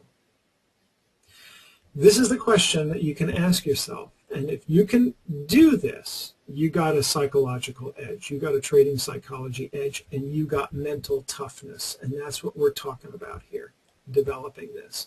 This and nothing more and nothing else is going to bring you confidence. And down below here, I also have this little kind of graphic here. You've always got a choice. You either can choose to struggle with your emotions, not be open to them, but struggle with them. Not notice that your mind is telling you stuff that may or may not be true. It doesn't really matter what your mind is telling you. It's not helping you in your trading. You can struggle with that, and that's going to lead to one place and one place only: inconsistent trading and suffering. You're going to suffer because it's not pleasant to continue to do this and to continue to be fearful. I know from personal experience, from years of personal experience and personal suffering, and not just the monetary loss, but the personal, the self-esteem and all of that stuff. I mean, there have been times when I've cried myself to sleep. I'm not kidding you. I'm serious about that. I was so distraught over this stuff. So you can choose that, and that is real suffering. And I'm sure many of you in this room, in this virtual room, know this. You always have a choice to choose to struggle or to choose to focus in on high-value actions. Take valued action in your trading, and that's going to lead to consistent trading and not suffering, but vitality. And that's really important. That's really, really important. So that's something that people will print out and keep on their trading desk and use this. And people have reported to me that this has been very helpful to them. And remember, we're talking about mental toughness, and it's the two things that are reflected in this chart. It's being mindful. Here is mindfulness. All of this is mindfulness here, right? Let me erase what's on here so you're clear about this. All of these are mindfulness, and it's having poise, taking action despite how we feel in the right direction according to what matters to us as traders overall and for the given trade, right? And doing it mindfully, doing it in the present moment. That's poise. That's mental toughness. And that's what we're talking about. All right. I want to wrap up, but before we do, I want to unwind a little bit more this shift from a self-focus to task focus. And I want to talk a little bit about process versus results. This is also important, and it's kind of an attitude and a mindset that's useful to have. This in and of itself is a high-value action, being able to think in terms of process, not outcomes or not results. So it's all about, what do we mean by, I'm talking about it. When we talk about process, I'm talking about a task focus. When we talk about results, I'm talking about an outcome focus. Is the trade a winner or a loser, right? When I'm talking about process, I'm talking about high-value trading actions, okay? That's what we mean by process thinking. So it requires a shift in thinking, doesn't it? It's away from outcomes and towards process, and this is going to be helped by mindfulness and the focus on high-value actions. But trading, it's not that results don't matter. Certainly they do. We're in this to get profits, right? We're not in this because those things don't matter. Of course they do. We have to make money. But what I'm saying is that judging only on results, only on the outcomes of your trade, traps you. It catches you on the wrong side of the probability paradox that trading is all about. And that paradox is that on a trade-by-trade basis, the market is unpredictable. We never know whether a trade is going to work out or not. If we have a 70-30 edge on a trade, if the trade works out 70% of the time, well, there's still 30% of the time when it doesn't work out. And we never really know whether it's going to be fitting in one of the 70% column or if it's going to be, recorded in the 30% column. But over many trades, if we take hundreds of trades and it's got 70-30, then 70% of those trades should come out to be profitable. So that's the paradox here. On a trade-by-trade basis, the market's relatively uncertain and unpredictable. But if we're looking at results, we're focused on that trade-by-trade basis. And this is the scary side of the paradox. We really don't want to be on this side of the paradox. Where we want to be is judging how we make decisions and how well we made those decisions, how well we followed our high-value trading actions. That's the process of trading.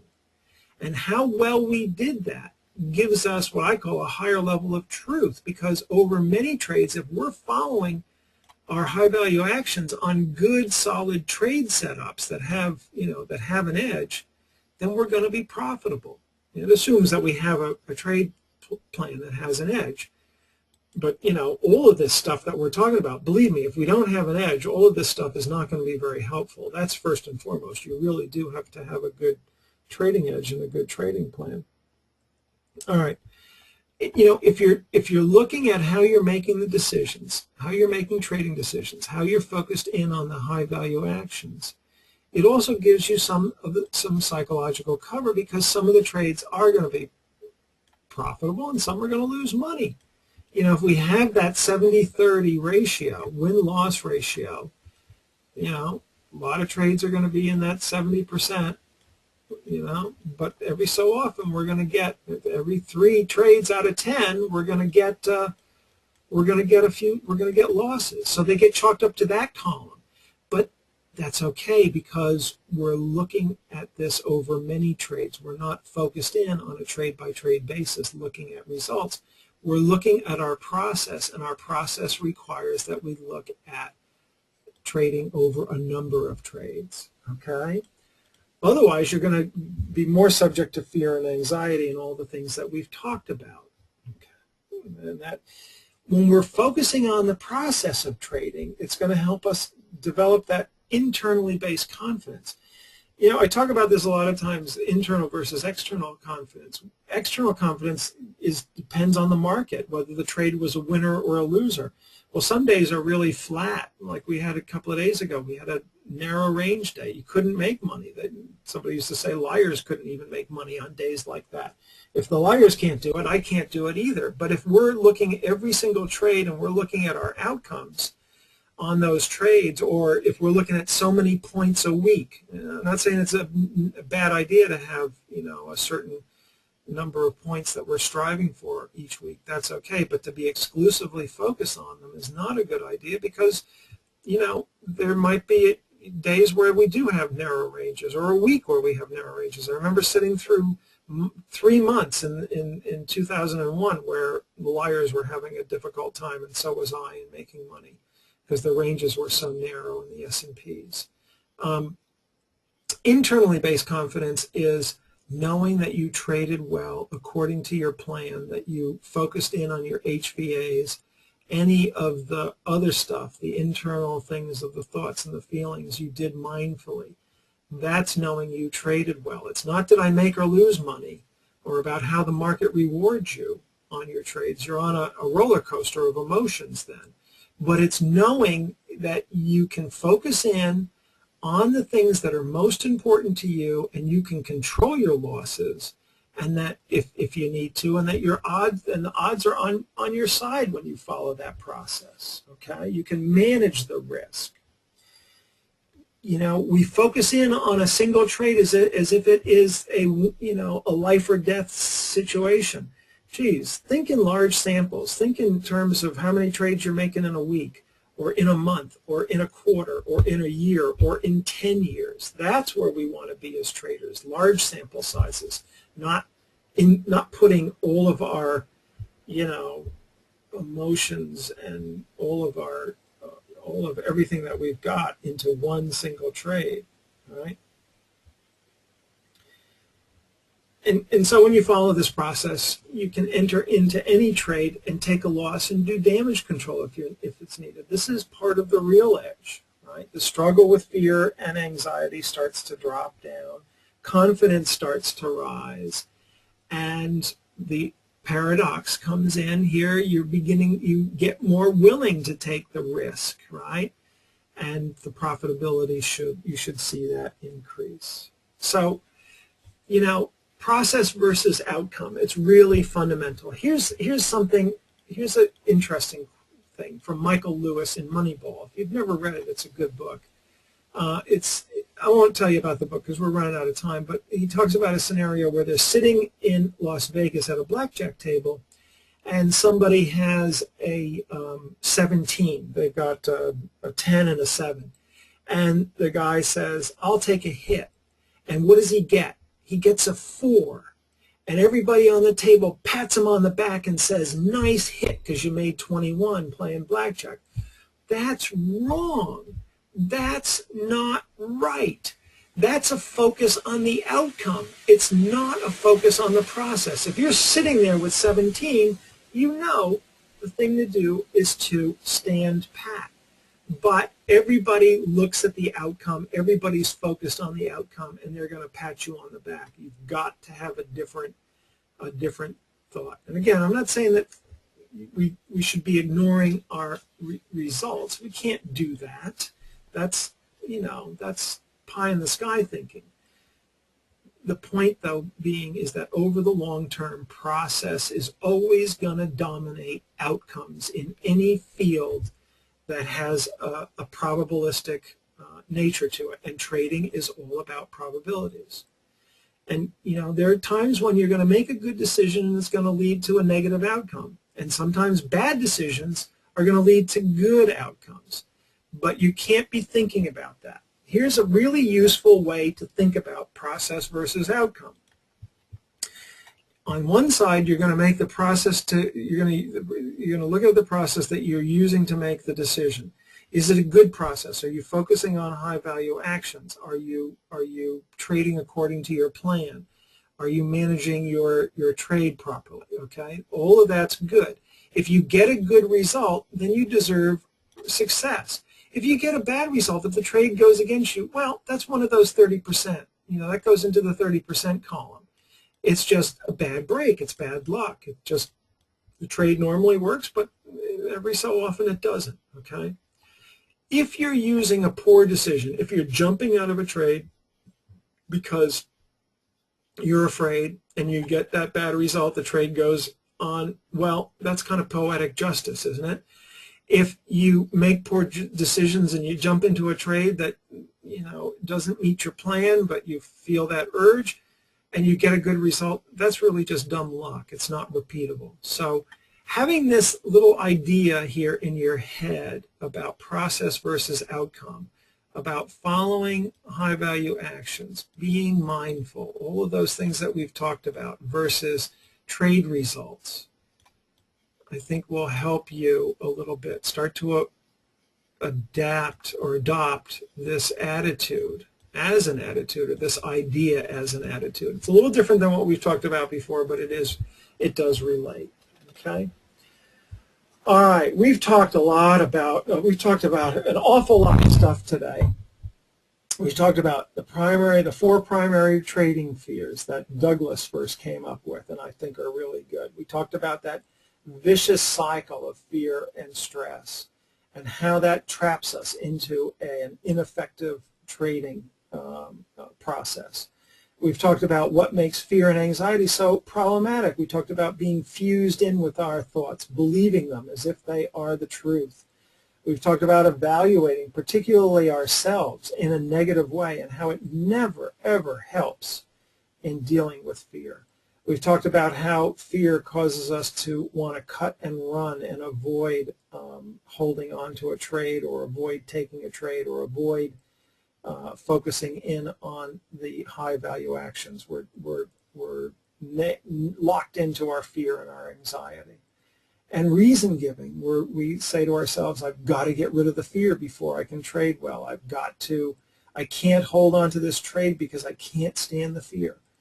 Well, again, that's just another thing that the mind is doing. We've talked about how traders have tried coping with this, how we all have tried coping with this, and how lacking in effectiveness, and not only lacking in effectiveness, but how problematic the costs are in terms of our own psyches and our own thoughts about ourselves and how we perceive ourselves, let alone the money, either lost or given up to fear. We've talked about diffusion and how to go about doing that, labeling thoughts, looking at traps, using mindfulness as a way to separate ourselves from our thoughts.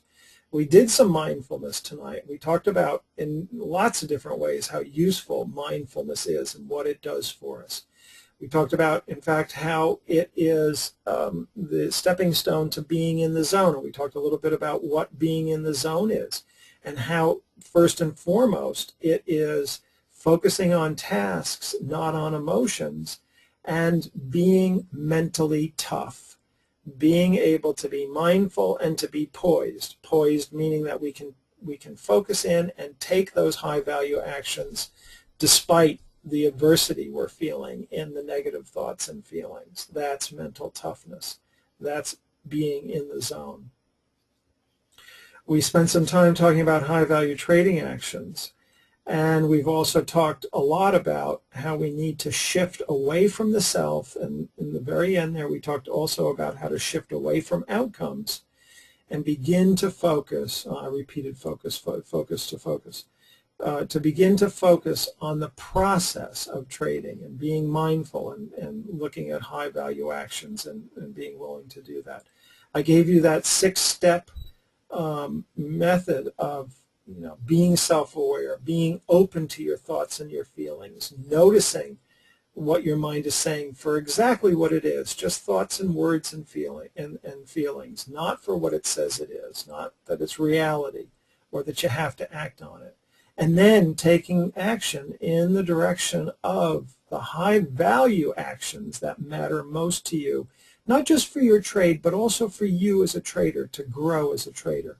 And being able to do it now, at this time, not later, not next week, but right now. Don't avoid, do it, so to speak. And then we went through a series of techniques to use. So, look, you all have now, you have all the tools and knowledge, really, to do this. Now it takes the effort on your part. And again, I'm not saying it's easy, but it's also not impossible either. So before we end, let me just ask if there are any questions, and I'll be happy to spend as long as necessary to go through the questions that you might have, because I want to make sure that every question is answered. And I'll hang on here a bit. So if you asked a question before and it didn't get answered, ask it again, because I think I covered most of, I'm looking at some of the questions that came up, so I think I covered most of that. But in case I didn't, please do ask, and don't hesitate to ask. How do you not have an opinion? That's a good question. You can't not have an opinion, but you can notice that you're having an opinion and just notice it as an opinion, and then do what's important to you anyway. Okay? It's not saying not to have opinions. It's not saying not to have fearful thoughts. It's not saying not to have fear, but to be noticing it. I'm not very clear about the observation of self techniques. Okay, Sandra. A good way to observe is to start with, you can start with things around you. Let's see, how can I do this so that maybe it can be clear to everybody? If you have a pen or a pencil in front of you, just pick it up and notice the color of that pen. Notice, become aware of the light bouncing off and reflecting off of that pen. Notice the weight of that pen. Notice what it feels like to hold that pen in your hands. Turn it over and notice how the colors of the pen or the light of the pen start to change. Okay? That's observation of an object, of a direct object, okay? And it's getting to the details, going right down to the details. Now, observing the self is observing the things that your mind is telling you, your self-talk. As I'm talking here, I might have noticed that you know, I'll just make something up. I notice also that My throat is a little sore from talking, and I'm getting a little tired, and it's, I'm thinking about grabbing a glass of water at the end of this. Okay, but I'm still talking at the same time and still trying to communicate. But I'm able to notice those thoughts that I'm having, right, as I'm doing something else. I'm also able to notice my feelings, my sensations. I'm noticing, for example, where the soles of my feet touch the floor. I happen to have my hand, my chin resting in my hand. I can notice the warmth of the contact points. That's all self-observation. And I can notice the feelings that I'm having inside, not just sensations, not just the physiological sensations, but also the emotional feelings that I have at the moment. That's what self-observation is about, okay? And it's just nothing more, Sandra, than tuning into what's going on in your mind, what your mind is telling you, okay? And a good way to do it, should I attend to those thoughts or ignore it? Neither one necessarily. Just notice them. Just notice that you're having the thoughts, especially if they're fearful ones. Okay, notice that you're having those thoughts.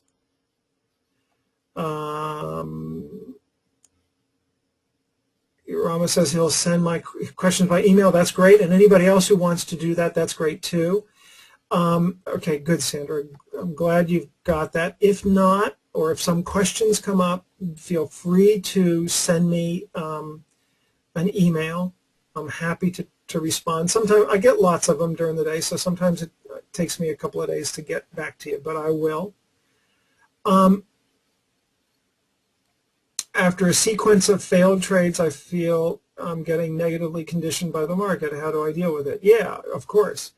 That's natural, and that's first and foremost to acknowledge that it's natural to feel like it's difficult to deal with this, and it feels negative. This is the adversity that we have.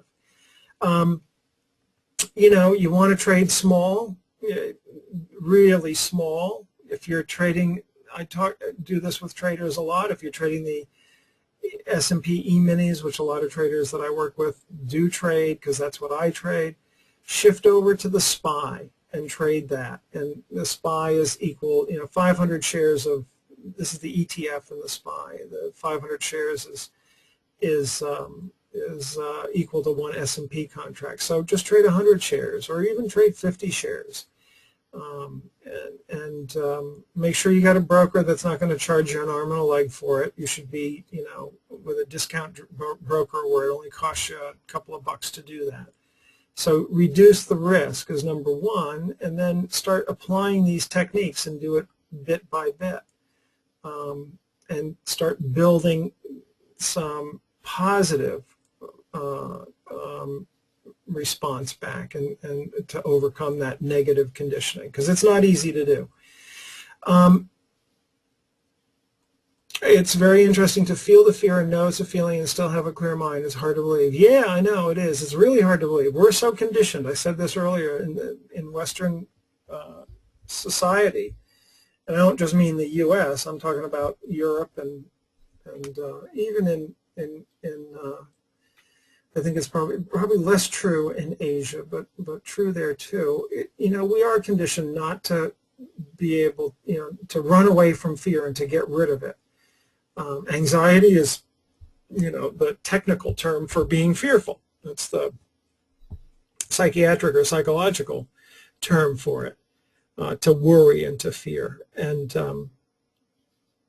anxiety is a bad thing. We try to medicate it, but, it's natural. I don't know anybody who doesn't have it. And if you're getting into trades and you got a chance of losing money, of course it's going to be uncomfortable.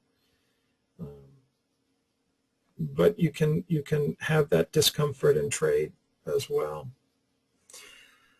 All right. Here's some suggestions for you. Review the video. There's a lot here. There really is. There's an awful lot here, and you might want to review it a couple of times. Take some notes. list your coping strategies out and assess those costs and benefits, and just, recognize that it's, not a smart thing to keep doing something that's not working for you and that's actually costing you. That's the purpose of that. And it's, as I said before, you got to experience it. And if you really sit down and do this, you're going to have a moment there. Most likely you're going to have a moment that says, wow, nothing I have done worked. And it doesn't matter what I read, who I've talked to, what I've tried, nothing has worked. Maybe this guy is right. There's the old story of the blind man in the field. You probably haven't heard this, but blindfolded man, not a blind man, a man with a blindfold gets put in a helicopter and he gets whisked away and he's dropped off in a field. And just before he's dropped off, he's given a bag, and he's told, if you run into trouble, you can open this bag and this might be helpful to you. And so he puts the bag, slings the bag across his shoulder. And remember, he's blindfolded and he's walking across this field that he's been set down into. But the field is full of holes.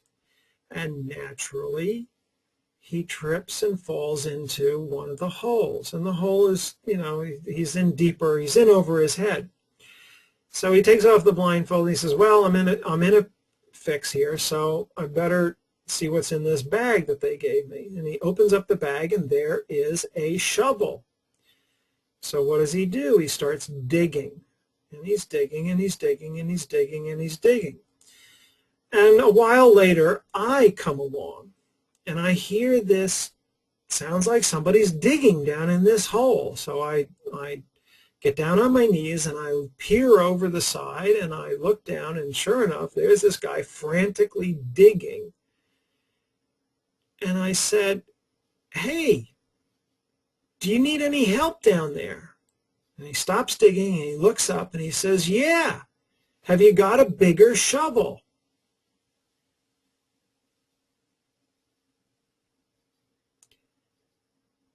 You want to get out of the trap of what you want to stop using shovels to dig your way out of a hole.